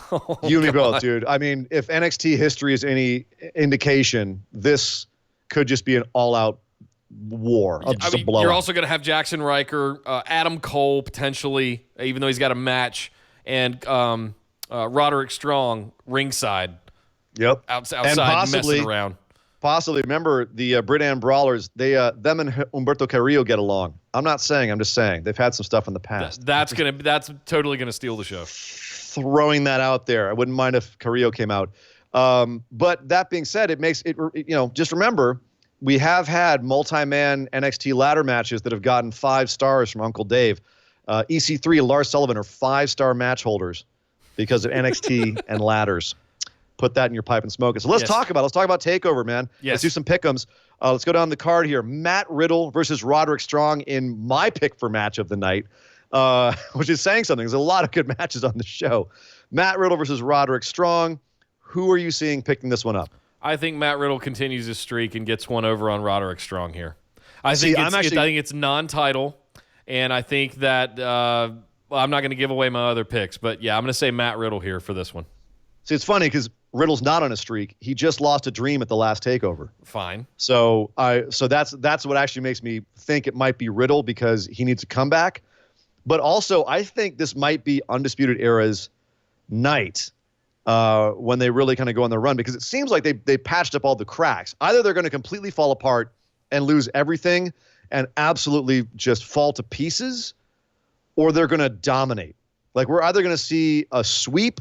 We're going to see a sweep, I think. I don't think we're going to have them go part way. The only alternate to that is that Cole and Red Dragon pick up the belts and Roddy doesn't win his match, and so he's still back on the outs. And they just go right back into it more so. I don't know if he's still on the outs, but there's not a belt at stake. There's not a title here. So I think you can still give Riddle the win, but Roderick Strong can make up for it later in one of the other matches by helping maybe Adam Cole. So that's where I'm going. The beautiful thing about this pay-per-view is this, to me, just as outside looking in, is probably the most unpredictable pay-per-view I've seen NXT have in a long time. Yeah. I'm usually fairly confident about my NXT picks, and I'm less confident about my NXT picks usually than I am my main roster picks. This show, every single match, I really don't know. I could flip a coin and be happy. I could find an explanation for either one winning here or in any match. I don't think anyone is overmatched or undermatched or anything's been given away. Isn't that the beauty of NXT as a whole, though? Yeah, the talent is so good on both sides that it's so unpredictable, and ultimately we really, it doesn't matter who wins. We're going to be happy either way. But it's also, the brilliance of it is that they're good enough at telling stories. I trust them enough to tell stories that they could go either way and tell an effective story with either person winning. So you're not worried about if Riddle doesn't win here, he's really in trouble. No, he's not. They could absolutely explain it away and make it into an excellent storyline for him. Same thing with Roderick Strong. So it's something that I really do value about NXT. It's why it's one of the consistently greatest promotions working right now, is because they tell consistently good stories. They have consistently good pay-per-views that are top to bottom. As good as Double or Nothing was, it wasn't as good as most NXT takeovers because it wasn't front to back nearly perfect. Yeah. You know what I mean? There's a lot of stuff that we could complain about, or we're going to talk about that next and go through a nitpick. But NXT takeovers usually are just outstanding. And one of the reasons is just because of the level of thought they seem to be putting into these stories and the time, the patience they have with telling them. So that's my long way of saying I have no idea who's winning this match.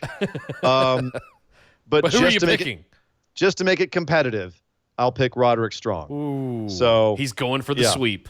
I'm going for it. That being said, I might not go for the sweep because the next match is the tag team 4-way ladder match for the vacant tag titles, which were relinquished by the War Viking Raider Experience something. Again, Undisputed Era's Red Dragon, Kyle O'Reilly, Bobby Fish versus the Street Profits versus Forgotten Sons versus Birch and Lorcan. Who you got in this one? I don't know if you're going to like this answer or not. I already know what you're going to say. Street Profits.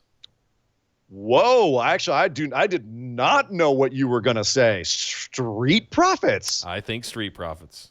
Oh, wow. Yep. Wow. I'm very surprised. I know you all thought I was going to say Forgotten Sons because I'm upset. I did. I'm actually going to. I'm not saying Jackson's not going to get involved, but I don't think they're going to put those titles on the Forgotten Sons. They've been having some good matches. They've been having some good looks. They've got nice beards and big hair. They look awesome. But what I saw when the Viking Raider Machine Experience came out to relinquish their titles, the first ones out were the Street Profits. Yes, they looked great. They put on a banger of a match right afterwards with the War Raiders, War Machine.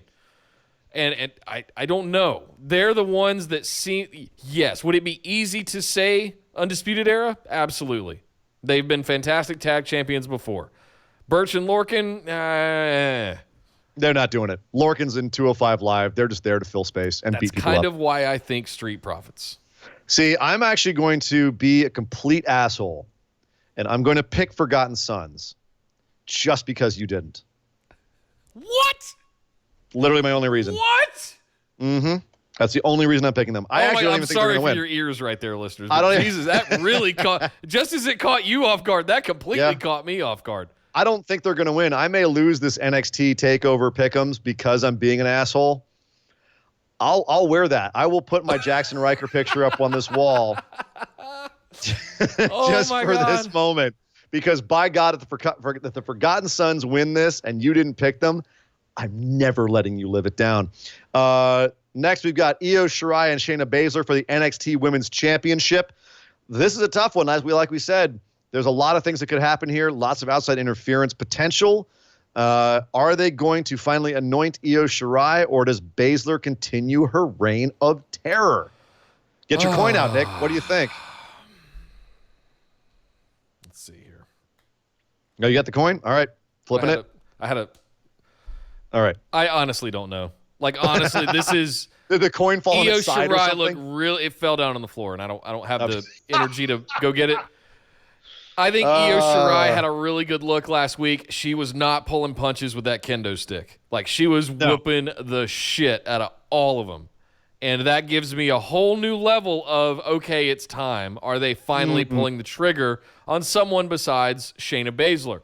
That said, on the flip side, I'm going... they haven't really indicated in any way that Baszler, or there's really not an opportunity yet, now, especially now that Rousey's gone, for Baszler to come up and have any kind of realistic presence on either of the main rosters. So I can't see him taking it off of Baszler just yet. I want to pick Io Shirai, but everything in my heart's telling me Shirai, my head's telling me Baszler, and I'm going to go with Baszler. I would be surprised if they gave it to Io. This is one of the ones I'm a little bit more certain of. I'm pretty sure Shayna's going to hold it for a bit longer. If they do eventually give it to Io, they've got to build her up more, and they've got to build the match up more. Yeah. Maybe get a stipulation match, or just make sure it's one-on-one. Something. I think that to finally take it off of Shayna again, it's got to be a bigger deal than this. If they do take it off her and give it to Io, I will be very surprised. I'm also picking Shayna. Tyler Breeze versus Velveteen Dream for the North American Championship. Does Breeze pull the upset? No. You think that Velveteen is retaining? Dream is just too goddamn good.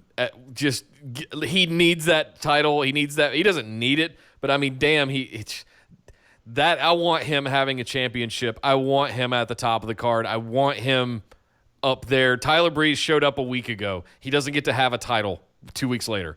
Sorry. I agree. I think Velveteen is winning here, but I think it's going to be a match where they get Tyler back over again.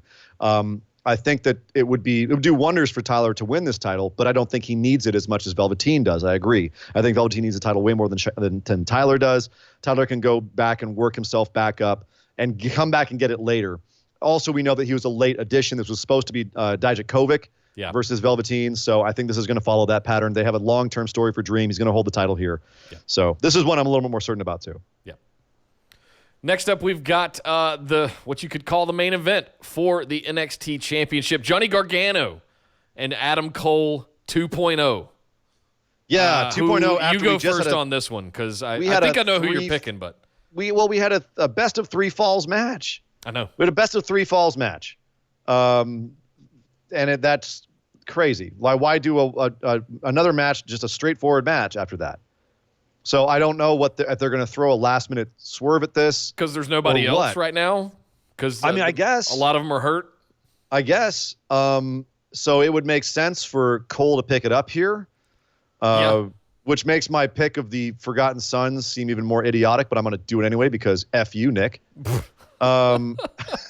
You non-Forgotten Son picking fool. But Ian. You know what? I'm gonna go ahead and say Cole picks it up here, because I don't know what heel Gargano's gonna face if he retains. Agreed. I really don't. I don't know who's Gargano gonna face. I think it needs to be Adam Cole. I think the follow-on match, or the follow-on feud, is with Matt Riddle. And I think it sets up for a great TakeOver or SummerSlam weekend. Adam Cole, Matt Riddle for the NXT Championship. And I think that so you're picking Cole. I'm picking Adam Cole. So same here, and I think that does work, because if you look at our picks for the first match, either way it creates a story more if Adam Cole wins. If Gargano wins, we don't really have a story, unless Gargano faces Strong, and that's kind of a downgrade after Adam Cole, unless we're going to have a fight for who's the leader of Undisputed Era after this. But we're micro booking at this point. Yeah. I agree. I think Adam Cole's taking it here. I think they need to do that to keep it fresh. If Gargano wins, I will be fascinated to see who they have come for his title first, because they don't seem to have a lot of options right now. No. So a lot of hurt people. A lot of hurt people, and not a lot of big heels. If you want to talk about big heels, though, as we were saying, MJF's probably the biggest heel out there. But to talk about him, we need to go talk about AEW's Double or Nothing. It is time, Nick. Woo. It is time to break down this pay-per-view. Unfortunately, we don't have a lot of time to do it, because it's just the nature of the beast. There's so much this week. But luckily, we're going to do it anyway. It started off with the pre-show, the Casino Battle Royale, which was won, as we said earlier at the top of the show, by Hangman Page, who drew the quote-unquote Joker card. It was something for him to do because his match with Pac was canceled. I thought that was a bit of a cheap bit of writing, but at the same time, don't care. It was a great ending, and the crowd loved it, especially because the other last man standing was MJF, who was hiding out till the very end. And when Hangman thought he had it won, MJF came in, tossed him out. Everyone thought that MJF had won it, but Hangman held onto the ropes, kipped back in, and took him out with one of his lariats. Hangman Page is going to be your, in your first ever championship match for AEW. Was there any other standouts for this match, for any other moments that you were like, ooh, that was really good? The Pounce. Ace Romero. Who is the guy that's missing legs? Justin Thomas. Had some great spots in there. I was surprised they had him come out in the first group. I thought that, but I guess, hard to get him in the ring, but sure. I was surprised he came out first, but yeah, he had his typical, his 619, his 450 splash. Anything else really pop out for you? No, this was kind of and I say this very gently, this was kind of the lower part of the whole show for me. You could feel a little bit of the feeling it out, learning their way around. They hadn't done many of these before. I want to give them a pass, but there were some. It felt like it went too long. I liked the ending. I liked the big surprise pop of Hangman Page coming out at the end after doing a couple of weeks of promo work on YouTube on the Being the Elite and other associated networks. Sitting on his couch with ice on his knee, saying that he was out, and then he comes out for the Battle Royal. Yeah, awesome. It was the same idea as Flip Gordon and All In. So, it was fine. But I here's the thing. As someone who was there, I have to tell you, it was definitely, the crowd wasn't as into it because everyone was still finding their damn seats. Yeah. So that might have helped some of it too. A lot of it went really quickly because basically it was all these guys, it's indie guys who have their gimmicks and they're trying to get their gimmick spots in as quickly as possible. And I missed half the gimmick spots till I went back and watched it. I enjoyed it way more on TV than I did live because I missed a lot of stuff. I missed half of Jimmy Havoc's using the staple gun. I missed half of Michael Nakazawa getting out of a hold by using baby oil. You know what I mean? I'm happy I caught Orange Cassidy doing his Orange Cassidy things, but at this, you really didn't have a choice. Everything stopped when he kind of ran in. Yeah. Or, walked insouciantly. Sauntered. No one could miss Luchasaurus slamming Joey Janela through a table. Yeah. And Luchasaurus was definitely one of the guys that popped for a lot of people. All I have to say is if you liked Luchasaurus, whatever you do, don't Google him. Don't Google what he looks like without the mask, and don't Google Big Brother because you will be disappointed. It's not gonna help. There's a reason he wears a mask.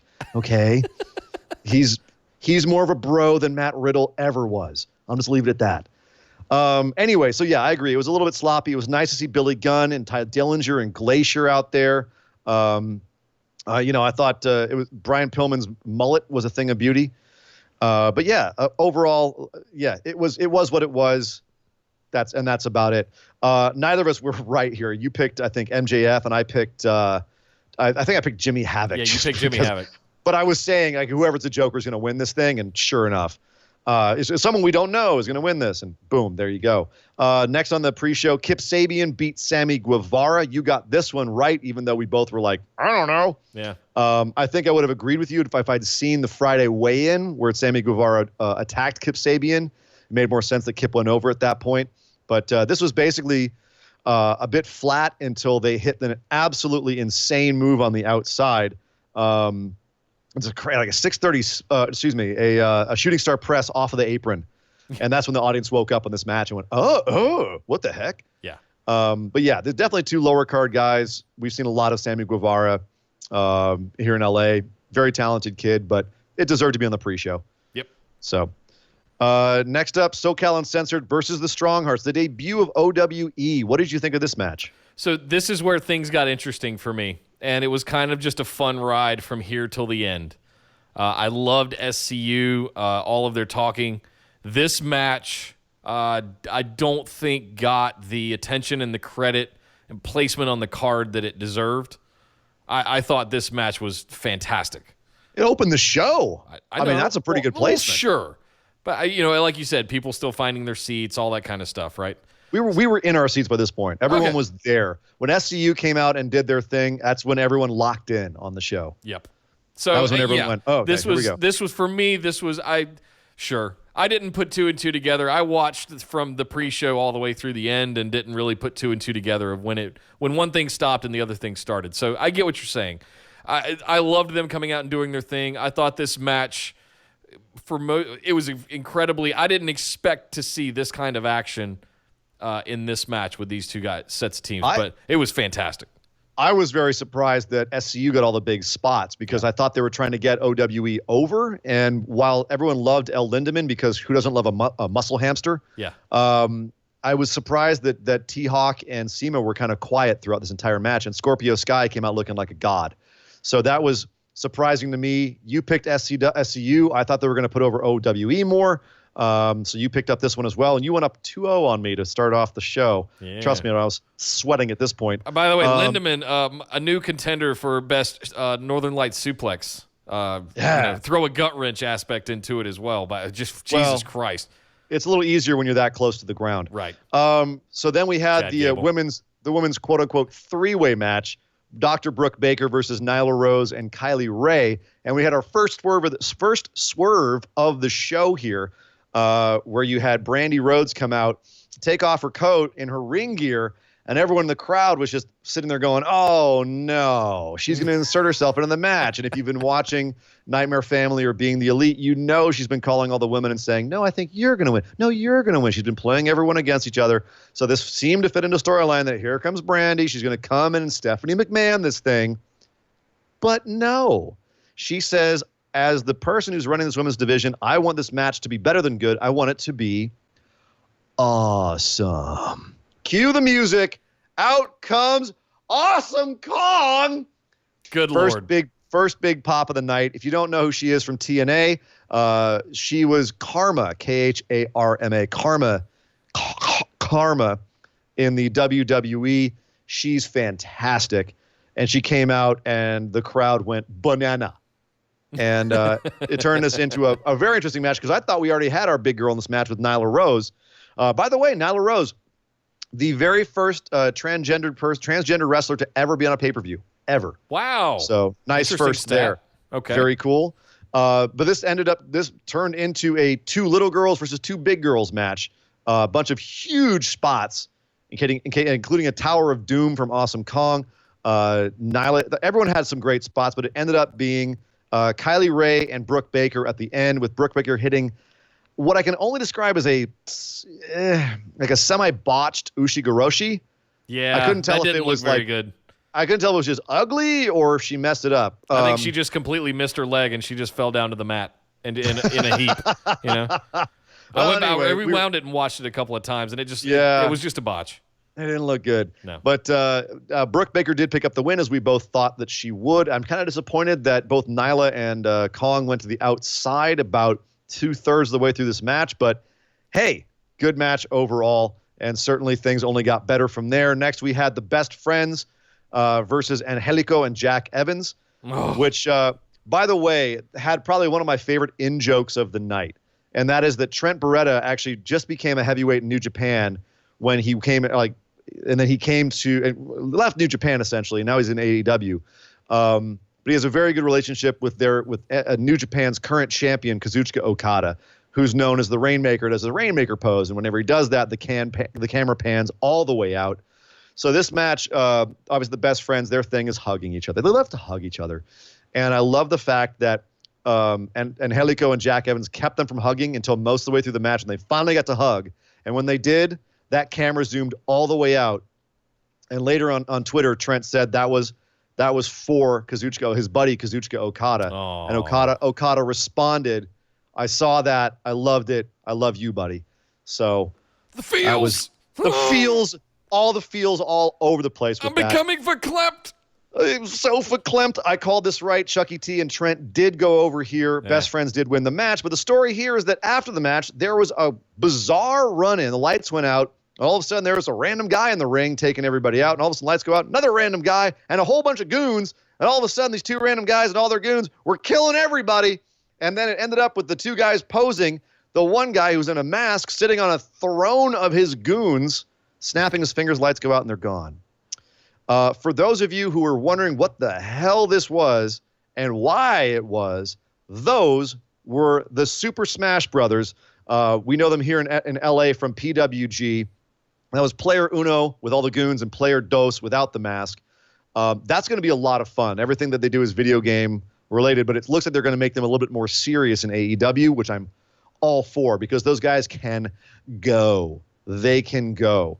They've been in matches with some of your favorite guys who are currently in NXT and Impact. So little bit obscure as far as indie guys. I wish they'd given them more of a introduction, but this was certainly a strong look for them out the gate. Yep. What did you think of them as someone who probably didn't know who they were, Nick? I love the fact that we got a surprise. I love the fact that they baked in this whole pay-per-view surprises throughout the show. And this was we had just had the one with Awesome Kong showing up. Now we had the one with anytime the lights go out like that at the end of a match, especially when you've got the best friends trying to get Angelico and Jack Evans to hug them, or there was some interaction going on, and then all of it, playing that up, and I was already in and enjoying that, just the banter back and forth, and then the lights go, the whole place goes pitch black, and it comes up, and there's just this little mini Kratos looking guy, and this giant this guy that looks like a giant version of Blue Demon. With all of these zombie minion things around. I'm in. You had me. Yeah, that's cool. I'm just along for the ride at that point.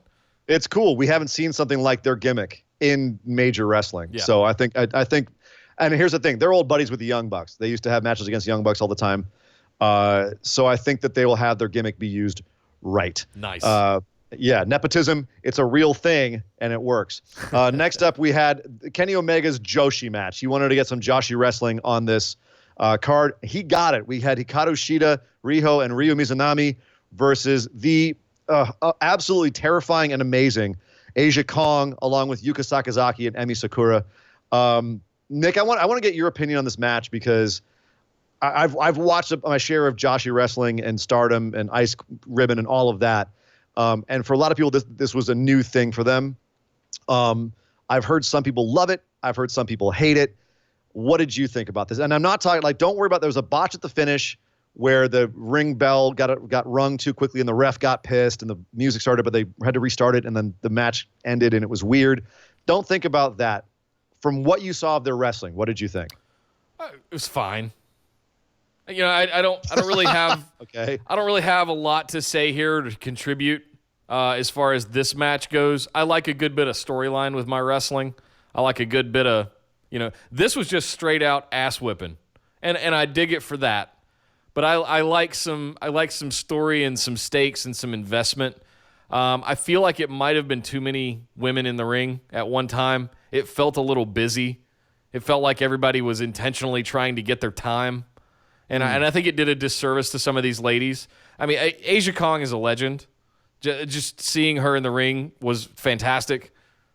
So I don't want to knock it, but it was arguably my least favorite thing on the card. Oh, I'm sorry to hear that. But it was one of my it's favorites. just my least favorite. Of course. That's why I wanted your opinion, because for me it was one of my favorites because all of these women are so much tighter and crisper than a lot of the American women that we see. They're not afraid of the ropes. They're not afraid of getting hit. And so as a result, their moves look a lot better to me than a lot of the American wrestling. Even Becky Lynch, who's a fantastic wrestler, sometimes to me, she seems like she's afraid to really hit the ropes or to really go all out on a move. And these girls are not at all. They take I recognize that. Hits. They take bumps. And even Asia Kong, who looked like she could barely walk to the ring, once she got in there, she looked like a tank. They know when to no sell and how to play that character. So no, I loved this. I thought it was great. And I also knew the one storyline in it, which was that Emi Sakura was the kind of the coach or the mentor, if you will, of Hikaru Shida. And so that was the storyline, was could the student beat the master? Okay. And she could, and that's why I picked Team Shida and got this pick'ems right. Next up, Nick, we had probably it's going to be one of these. The match, maybe the match of the night, maybe the match of both of these guys' careers. Cody versus Dustin Rhodes.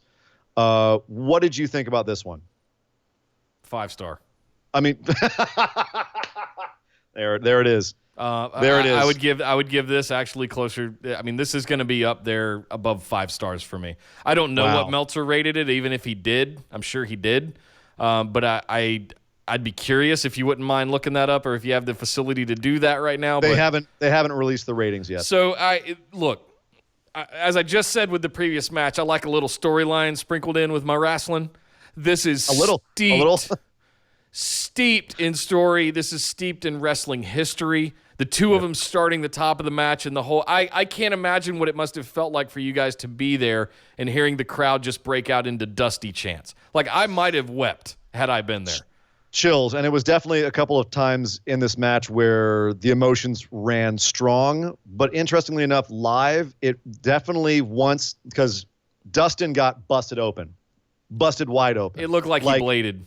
Like, they cut away to have DDP carry Brandy out long enough for him to blade. He was down there definitely blading from either, he said afterwards it was because Brandy hit him with the cane. Yeah. It looked live like it was because of the turnbuckle, whatever it was because of. He bladed like Eddie versus JBL, like Brock versus Taker in a cell, like Stone Cold Steve Austin at WrestleMania 13 bladed. Yeah. Like he was dripping the red stuff onto the floor like a river. And live, it really shocked the crowd. And there was a lot of people who got very quiet as a result. And the crowd felt a little, it took away from the match a little bit how bloody he was live. It was because it was an extremely gory match. Watching it on TV, it was a lot better because you could get up in their faces and see the emotion. Whereas live, it was harder to do that. It was harder to keep track of the story in the face of this gore.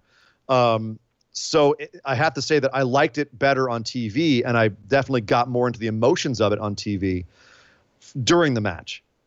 After the match, where Cody beat Dustin and then told him, first of all, you didn't see this on TV, but Cody was wearing a belt that said nightmare, or it said attitude killer, right? Referring to his promo talking about how he wanted to kill the Attitude Era.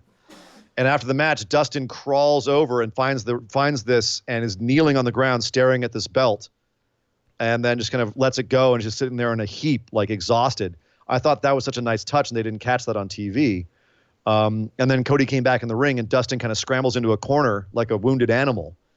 And then you saw this on TV where Cody says, "You can't retire now. You don't get to retire here. You don't get to retire here." Because he had started like unlacing his boots and all of that, and unzipping his suit and like everything. He was going to give his promo that I'm done. Yeah. And Cody, then the great promo where Cody says, I've got a match coming up against the Young Bucks at Fyter Fest.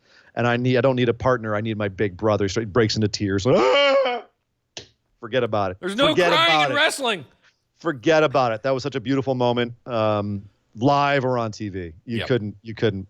Yeah. So just outstanding. By the way, don't forget, WWE had this match ready for WrestleMania, and they dropped it.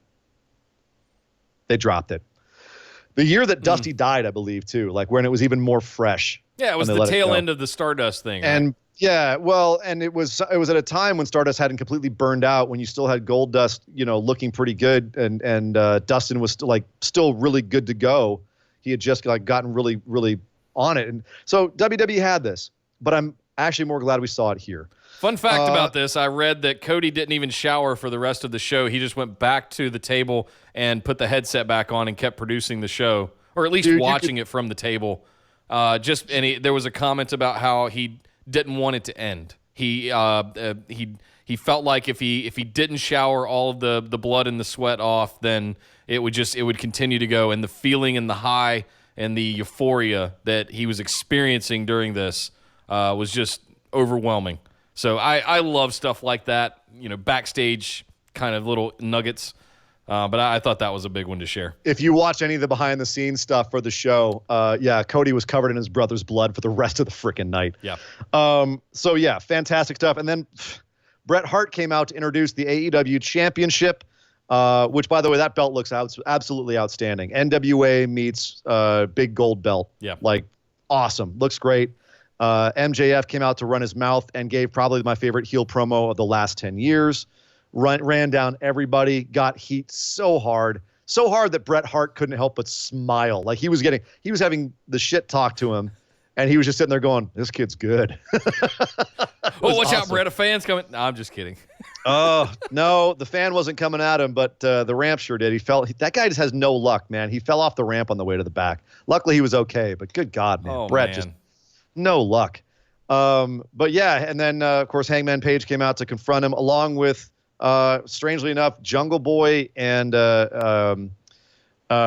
Jimmy Havoc came out to confront MJF too, and they chased him into the crowd. So there we go. So we got the belt. We saw the belt finally. It looked great. And then we had the Young Bucks versus the Lucha Brothers, which was insane. Phoenix showed off how little he cares for your gravity. And Nick, I would love to talk about this more, but we don't have a whole lot of show left. So I've got to just run through this and say it was great. It was. And I was shocked that the Young Bucks retained the AAA tag belts. Me too.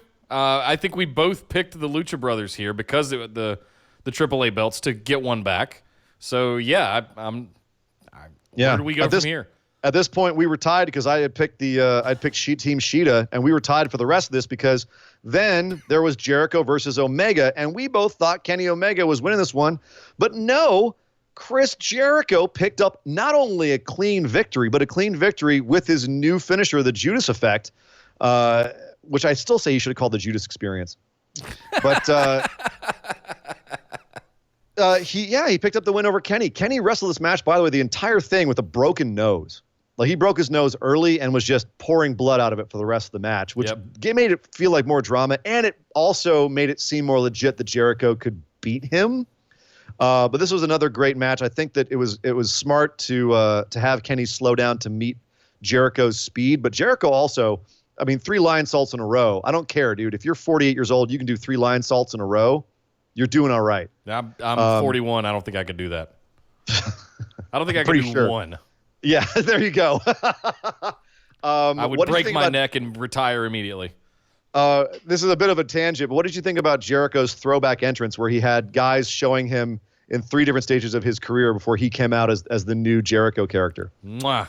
Loved it. Just talk about the theatrical. We were talking about this earlier. I don't remember whether it was on the show or not, but just we were talking about MJF, I believe. Just an eye for the theatrical, knowing how to put on a show. And man, that is exactly the kind of stuff that I would have expected out of Jericho. And he took it to 11. Those kinds of throwbacks things, the nostalgia moments. And as much as Cody wants to kill the Attitude Era, Jericho was a staple part of all of it. And just to juxtapose Cody smashing Triple H's throne, now we have Jericho coming out and hitting us all in the nostalgia feels for all the Y2J stuff, right? Absolutely. Brilliant. Yeah. It was fantastic stuff. And also I like the fact that we had a heel ramp and a face ramp. Faces came out of the left, heels came out of the right. Oh, I didn't even realize that. Yeah. It's on my list to watch it again this weekend. Probably tomorrow night, by the way. I'll pay attention to that. So obviously after this, then we had the Moxley entrance, and he came down and beat up everybody. Very Stone Cold-like, I might add. What did you think? Let's just break it all down. What did you think about the production overall? Like, how did they do overall? I think we already kind of said, but what did you think overall of the show? What could they improve, and what was spot on for you? And then we'll move on to the rest of our show. A lot of it, man. A lot of it. I really don't have... Like I said at the beginning of it, I don't have a lot negative to say. I can't think of one thing that I just harshly disliked enough to even begin to complain about. And I was very pleasantly surprised by that. I thought there would be some... You know what? If I'm going to call anything out, it's the botched Yoshigoroshi by Britt Baker. That might be the worst thing that happened all night. I would say the false finish on the Joshi match. That sucked. Sure. That's true. Took the wind out of that match. It was as tragic. You know what? Growing pains, as far as I'm concerned. This is it's fine. There is no. I have 0 qualms with anything that really happened here. This is the first, maybe second. I don't know who all was in charge of what at the show versus All In. The first, maybe second time these guys have put on a show of this level. Insane that they got as much right as they did. Yeah. Again, WWE, as you said. 1,000+ SmackDowns, 1,200+ Raws. Like, they've been doing it for a long time. They're on a roll. They have all this stuff locked in. For you to put on a show like this is a gargantuan effort. And they pulled it off with aplomb, which is a lot of companies have tried and failed to do. So it's actually very impressive that they pulled this off with as few hitches as possible, as they had, and as few like problems. Like, is all things that can be fixed going forward. There's nothing egregious that I'm sitting there going, they're gonna have to fix that. It's all good for them. All looking good in the future. We got to move on because we're way late on the show today, Nick. So we got to go 205 Live real quick. It's hard to go from AEW to 205 Live, which has been on a bit of a slump lately, I feel. Mike Kanellis got a win over Brian Kendrick this week, so maybe they might be pushing him at some final point here. Akira Tozawa, I thought, won a number one contendership match last week, but apparently not. Now Tozawa and Nice won each other. Drake Maverick says he'll consider it. We also saw that Arya Daivari wants a feud with Oni Lorcan, which I'd be interested to see. I think Lorcan can bring out a good side of Daivari. I'm liking Daivari's character. He just needs to get a little more experience and just take it to that next level in terms of star power. Noam Dar is back. He squashed a guy named Mike Karma, who was a jobber. But if you wanted to know who he really was, his real name is Mike Seidel. Yes, he is Matt Seidel's brother. Okay. But Noam Dar is announcing himself as having never lost it. So he's apparently still around 205 Live as well. And then finally, Humberto Carrillo was in the main event versus Jack Gallagher. He picked up a win over Jack, which I thought that was already put to rest. But I only have to wonder if 205 is getting a bit of a creative lull. I don't really feel that spark from 205 Live anymore. Their general manager is too busy chasing around R-Truth for the 24/7 title, so that might play into it a little bit. That might be it, or it might be creative not knowing what to do with them and the team kind of starting to walk away. And also all of their big stars getting pulled and then not used on the main roster. Yeah. When was the last time you saw Buddy Murphy? Yep. Exactly. He's had 2 matches since being called up. 2, and that's including house shows. Quickly over to New Japan. The Best of Super Juniors is almost over. We've got 2 more shows and then the finals. The finals of Block A is going to come down to Shingo Takagi or Taiji Ishimori. Ishimori is the current champion. So either if Taiji wins the whole thing, he doesn't have to face anybody at Dominion. But if Shingo wins this, he's going to face the winner of Block B, which is going to be Ryusuke Taguchi or Will Ospreay. I got to say, I cannot see Taguchi winning this. I think it's going to end up with Shingo versus Ospreay in the finals. Yeah. Either way there, I think it's going to be a great match at Dominion. So I'm looking forward to it. I personally think Shingo's taking the whole thing and then going and getting that belt. I mean, because you know as well as I do, I'm a huge Shingo guy. Oh yeah, and I'm a huge Ospreay guy. So I mean, just look at the week. Wow. We got the finals this weekend. We've got Takeover this weekend. What a weekend of wrestling we've got. I mean, following on Double or Nothing last weekend. Just good God. Lord, things are still. And then Super Showdown, Nick. Wait. And then when the fun comes to an end. Those brochures all over Vegas. Well, on that note, guys. So really quickly, before we get out of New Japan, that's right. We've got the A Block finals are tomorrow. The B Block finals are Monday. And the overall finals are Wednesday. And by the way, Wednesday is when we have that Moxley versus Juice Robinson match. So Wednesdays, keep an eye out for it. Yes. Nick, it's that time. Yes, guys, thank you very much to all of our patrons that send in great listener questions every week. It is that time. But if you'd like to get in on some of that action, head over to patreon.com/BWO. Sign up for that $5 tier or higher. We appreciate it. But starting things off this week is Jacob. How long do you think it will be before AEW adds more titles like a tag, women's, mid-card, etc.? And who would you pick as champions? Well, let's see. I think it's going to be a while before we get, kind of like with NXT, where it's a while before we get a mid-card title. I think we'll see, because we don't have a women's title yet. I think the women's title will be next. And right around, women's or tag will be next. I suspect probably women's, just because they're trying to be more of a forward-thinking company. Right. But it could be the tag titles, because they do have such a stacked tag division. But they are kind of using the AAA tag titles as their intermediate tag belts for now. So they kind of already have tag belts in their company. But as far as their own, it'll probably be next within the year, I think. But I think they're going to wait until they get on TV. I mean, they may announce that they're going to get them at All Out, but I think on TV is when we'll see the announcement of the other belts. Yeah. As far as who's going to be champs, as far as women's champions, Britt Baker, I think, would be an obvious, easy first choice. At some point, Nyla Rose will be champion. Not only because they're going to be a quote unquote forward thinking company, but because I just think that they will. Yeah. And then tag team champions, everybody. They have an incredibly stacked tag division. Oh, I disagree. I think the tag division is going to be the one that the tag championships are the ones that come out first. Obviously, they're going to announce a women's at some point. Brandy's done a great job of building up 4 or 5 women, if not more, so far, and that's only going to get more and more. The mid-card title, I mean, yeah, I think you made an interesting point about NXT. Yeah, it's been, 6-7 years? Yeah, it was a while before they got one. Yeah, until we got the North American Championship last year. So, as far as who's getting them, I don't know. I think we're way off from that. We just had our first pay-per-view, guys. I think we'll get to TV, I believe, before they announce any new titles. And that's kind of the milestone for me. Thank you, Jacob. A great question. Next up, we got Will. Why do all the top heels continue to be used as stooges? Will the WWE realize they're using them like this and let guys like Drew be vicious again? And is Bray Wyatt now actually the savior of the heels? Well, that's assuming that Bray is actually coming back as a heel. We don't know what he's coming back as yet. We don't know if he's a heel or a face. I mean, my hunch is he's going to be a Jekyll character. Like, the Fiend is going to be heel, evil. The Bray will be this. He'll wear the sweaters, vests, and the other stuff, right? I have a feeling he'll come back as a heel just because Vince doesn't get his character any other way. Yeah. But he could go either way. I really do think so. But as far as his main question, why are the top heels continue to be used as stooges? I don't know. It doesn't make any sense. It's like they think their top heels are Shane and Brock and not, Drew or Lashley or someone like that.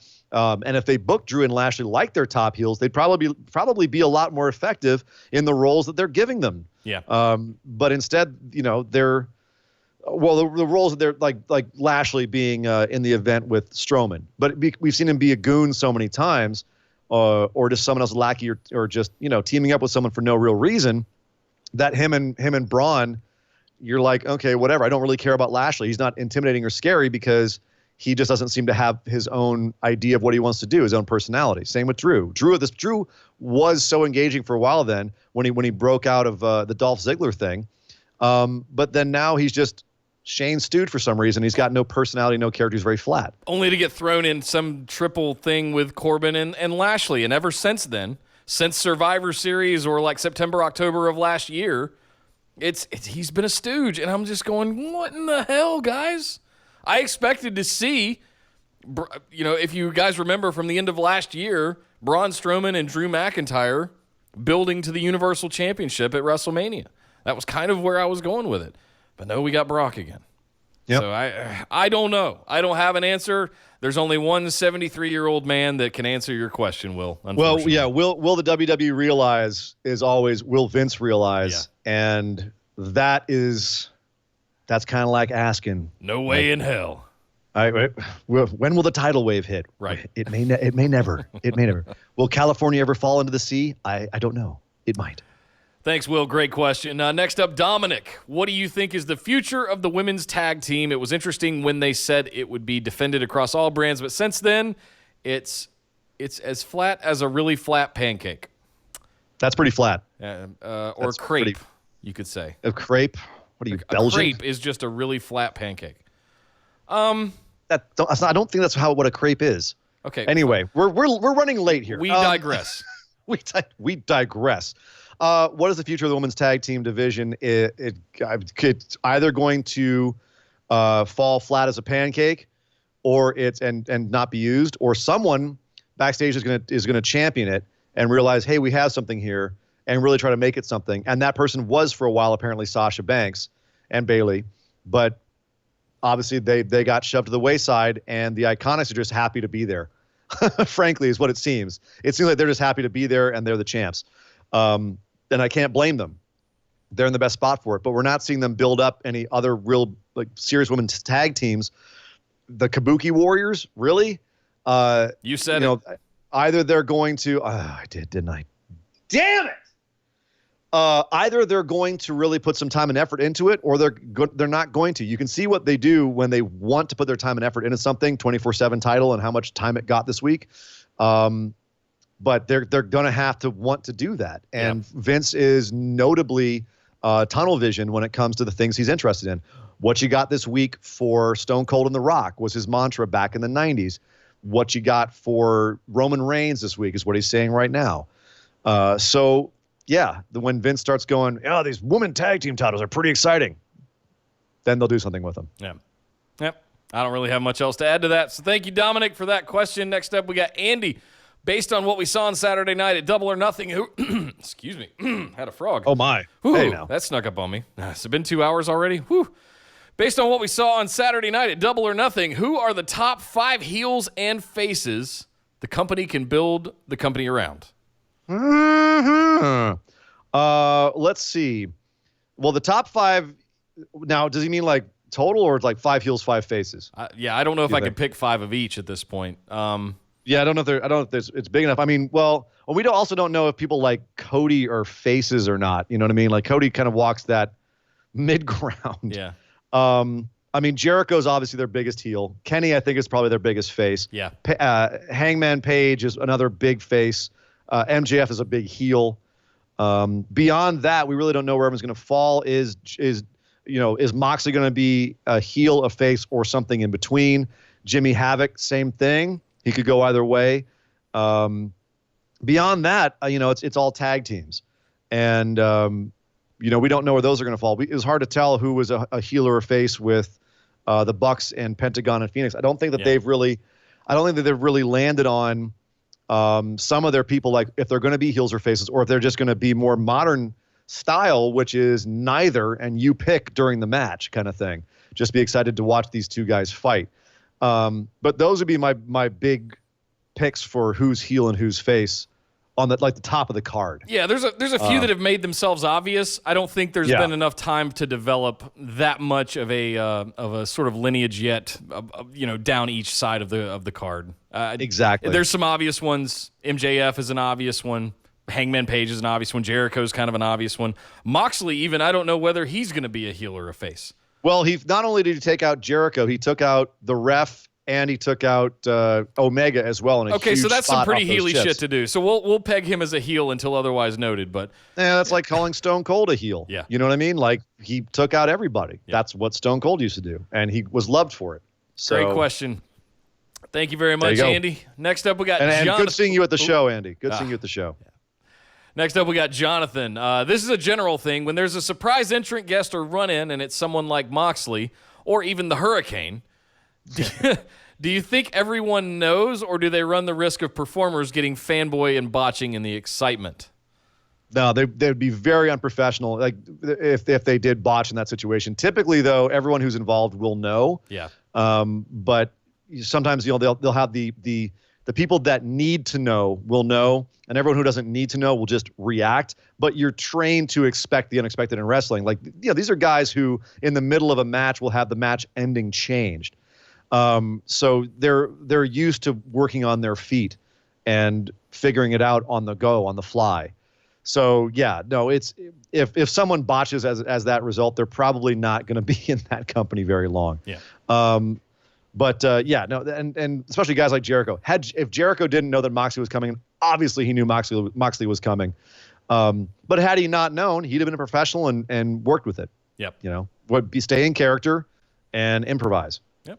That's why wrestling's beautiful. I think Jericho, Cody, and the Bucks, and maybe Kenny knew about Moxley coming, and that was probably it. They did put up some behind the scenes that made it show that it was kept very quiet. Almost akin to the Hardy Boys coming back at Mania, I suspect no one on the lower card knew it. You know what I mean? It was probably just, like I said, the important people. And with some of the really big ones, some of the really big, like, shock surprise, when the Hardys came back at WrestleMania, no one knew. No one, except for the New Day. And they were told right before they had to introduce them. Yeah. The New Day thought they were going to go out to the ring. So, Ian, I'm sorry, 1 sec. Uh-oh. We've got an emergency. Sorry, folks. I'm not sure what's happening right now, but hopefully it's not a fire. That's what I'm hoping. I am unfortunately not on the YouTube chat because of my crappy bandwidth. But if you are there on YouTube right now, thank you for watching us on our first live episode. As you can tell, it is live, and this is what happens on live podcast broadcasts. is sometimes your co-host randomly screams and runs away. And I hope it was nothing that I said or did. But maybe it was just finally Nia got to him. It's pretty much all I can think is that he finally turned around and saw Nia standing there, and it was, oh, no, never mind. He's back. Yep, I'm back. You have to pee or something? Nope. What happened? Nope, all good. Okay, all right. Where were we? Thought there was a mild emergency happening, but all good. Sorry about that, guys. We will snip that part out of the actual recording of the podcast. Did you leave the bathtub on or something? No. We'll talk about this another time over in the discussion group. Jonathan, thank you very much for the question. Pick up right where we left off, guys. All right. Last but certainly not least, Chris. Idea. Bring back the bragging rights pay-per-view. I don't know if I might debate that one. But let it, come on. Have the stakes of the matches be 4 wild cards, no more random wild cards. Bring back the King of the Ring and give them a shot at world title at a pay-per-view of their choice. Do Survivor Series with traditional matches. Don't do the cross-brand. Okay. Question. Okay. What happened to the Kabuki experience after they got their name disappeared? All right. Let's address the first thing first. No, let's address the second thing first because there's an easier answer to that. What happened to them? They got named and were so ashamed they didn't come out afterwards. No, we talked about this earlier. I have no idea what happened to them. Like, yeah. We're the Kabuki experience. Oh, God. Or the Kabuki Warriors. Oh, God. They wanted that name, too. We just can't stop calling it the Kabuki experience because everything has to be the experience now. Everything's the experience Moxley now. Experience. So the bragging rights pay-per-view and have the stakes be matches for wildcards. I love this. Yeah, no, all of everything he said here, I love for one reason, and that is give us stakes that explain why things are happening. Yeah. Don't just have Kevin Owens and Kofi Kingston have a random WrestleMania rematch on SmackDown, which I don't even think we talked about in our SmackDown segment because to me it was so meaningless. We had a WrestleMania, or not a WrestleMania, a rematch of Money in the Bank. For no reason. It purposefulness. How did Kevin Owens get another shot at Kofi Kingston? It wasn't for the belt, but he's like, oh, I'll soften him up for Dolph Ziggler at Super Showdown. Give us reasons for matches to happen. Give us matches that have outcomes that have meaning. Like, for instance, have a battle royale where the winner gets a title shot at being the first champion. Have another match where the winner of that becomes the other entrant for the future championship, and then you have a match where the two of those guys fight for the championship. Now we have things to be excited about. We have stakes, and we have reasons to care about these things. Yeah. That's one reason why King of the Ring was great until they made it all about wearing a crown and a robe and calling the guy King whatever. So, yeah, I actually agree with everything he said here. I agree with everything he said here. Yeah. Was give people matches that have meaning. Yeah, well, I think it's an overarching sentiment. Exactly.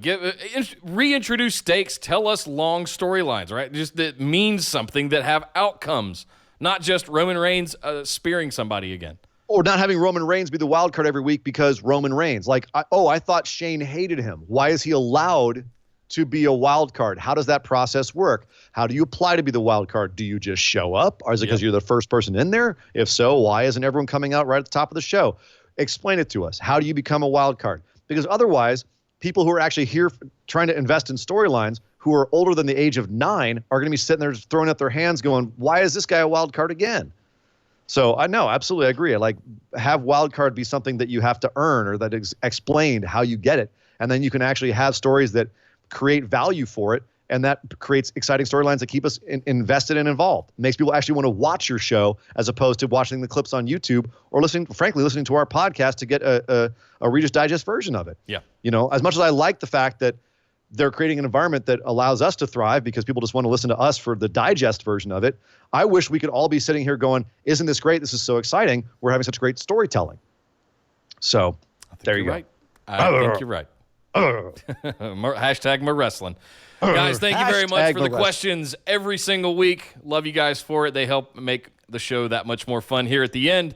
Thank you to all of you for being patrons and supporting us with your hard-earned dollars every single month. It means the world. Thank you. Amen. But Ian, we're not done yet. We've just got enough time for a few pieces of other news in our lightning round. Beep, beep, beep, beep, beep, beep, beep.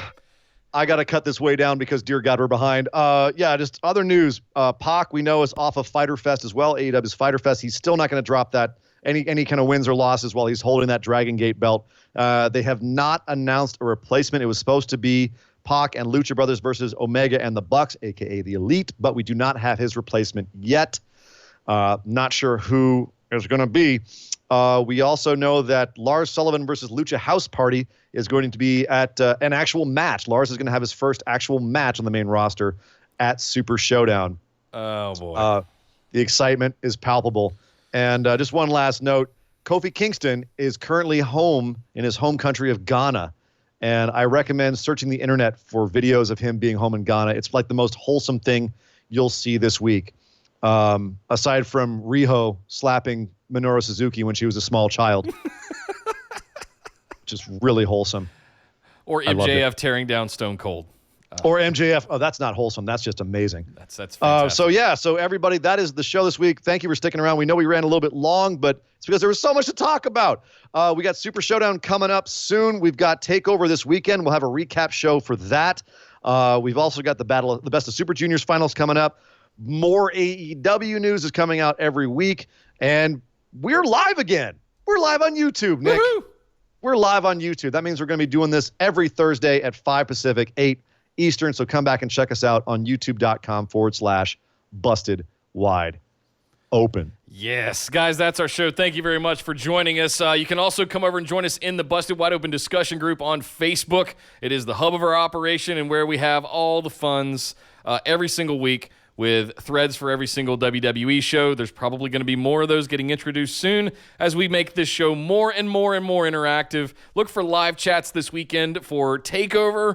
Maybe, potentially, if we feel like it, we'll do one for Super Showdown just so we can make fun of it and point and laugh at them. Just so you guys can keep me awake. Right. Keep me awake during this. Ian will go through an entire bottle and a half of tequila during the show. It'll be a good time. That's not a prediction. That's a spoiler. You can also follow us over on Twitter at BWO Podcast, as well as Instagram. Same thing there at BWO Podcast. And, of course, if you want to get in and support this show, get access to some special perks, swag, bonus episodes, all kinds of stuff, patreon.com/BWO. Sign up for one of our awesome reward tiers over there. It really helps us keep things going here, and it means the world to us, so we thank you for that. But I'm Nick Howell. You can find me on Twitter at DataCenterDude. And I am Sir Ian Dangerous. You can find me on Twitter at Sir Ian Dangerous. But by God! Would somebody stop the damn match?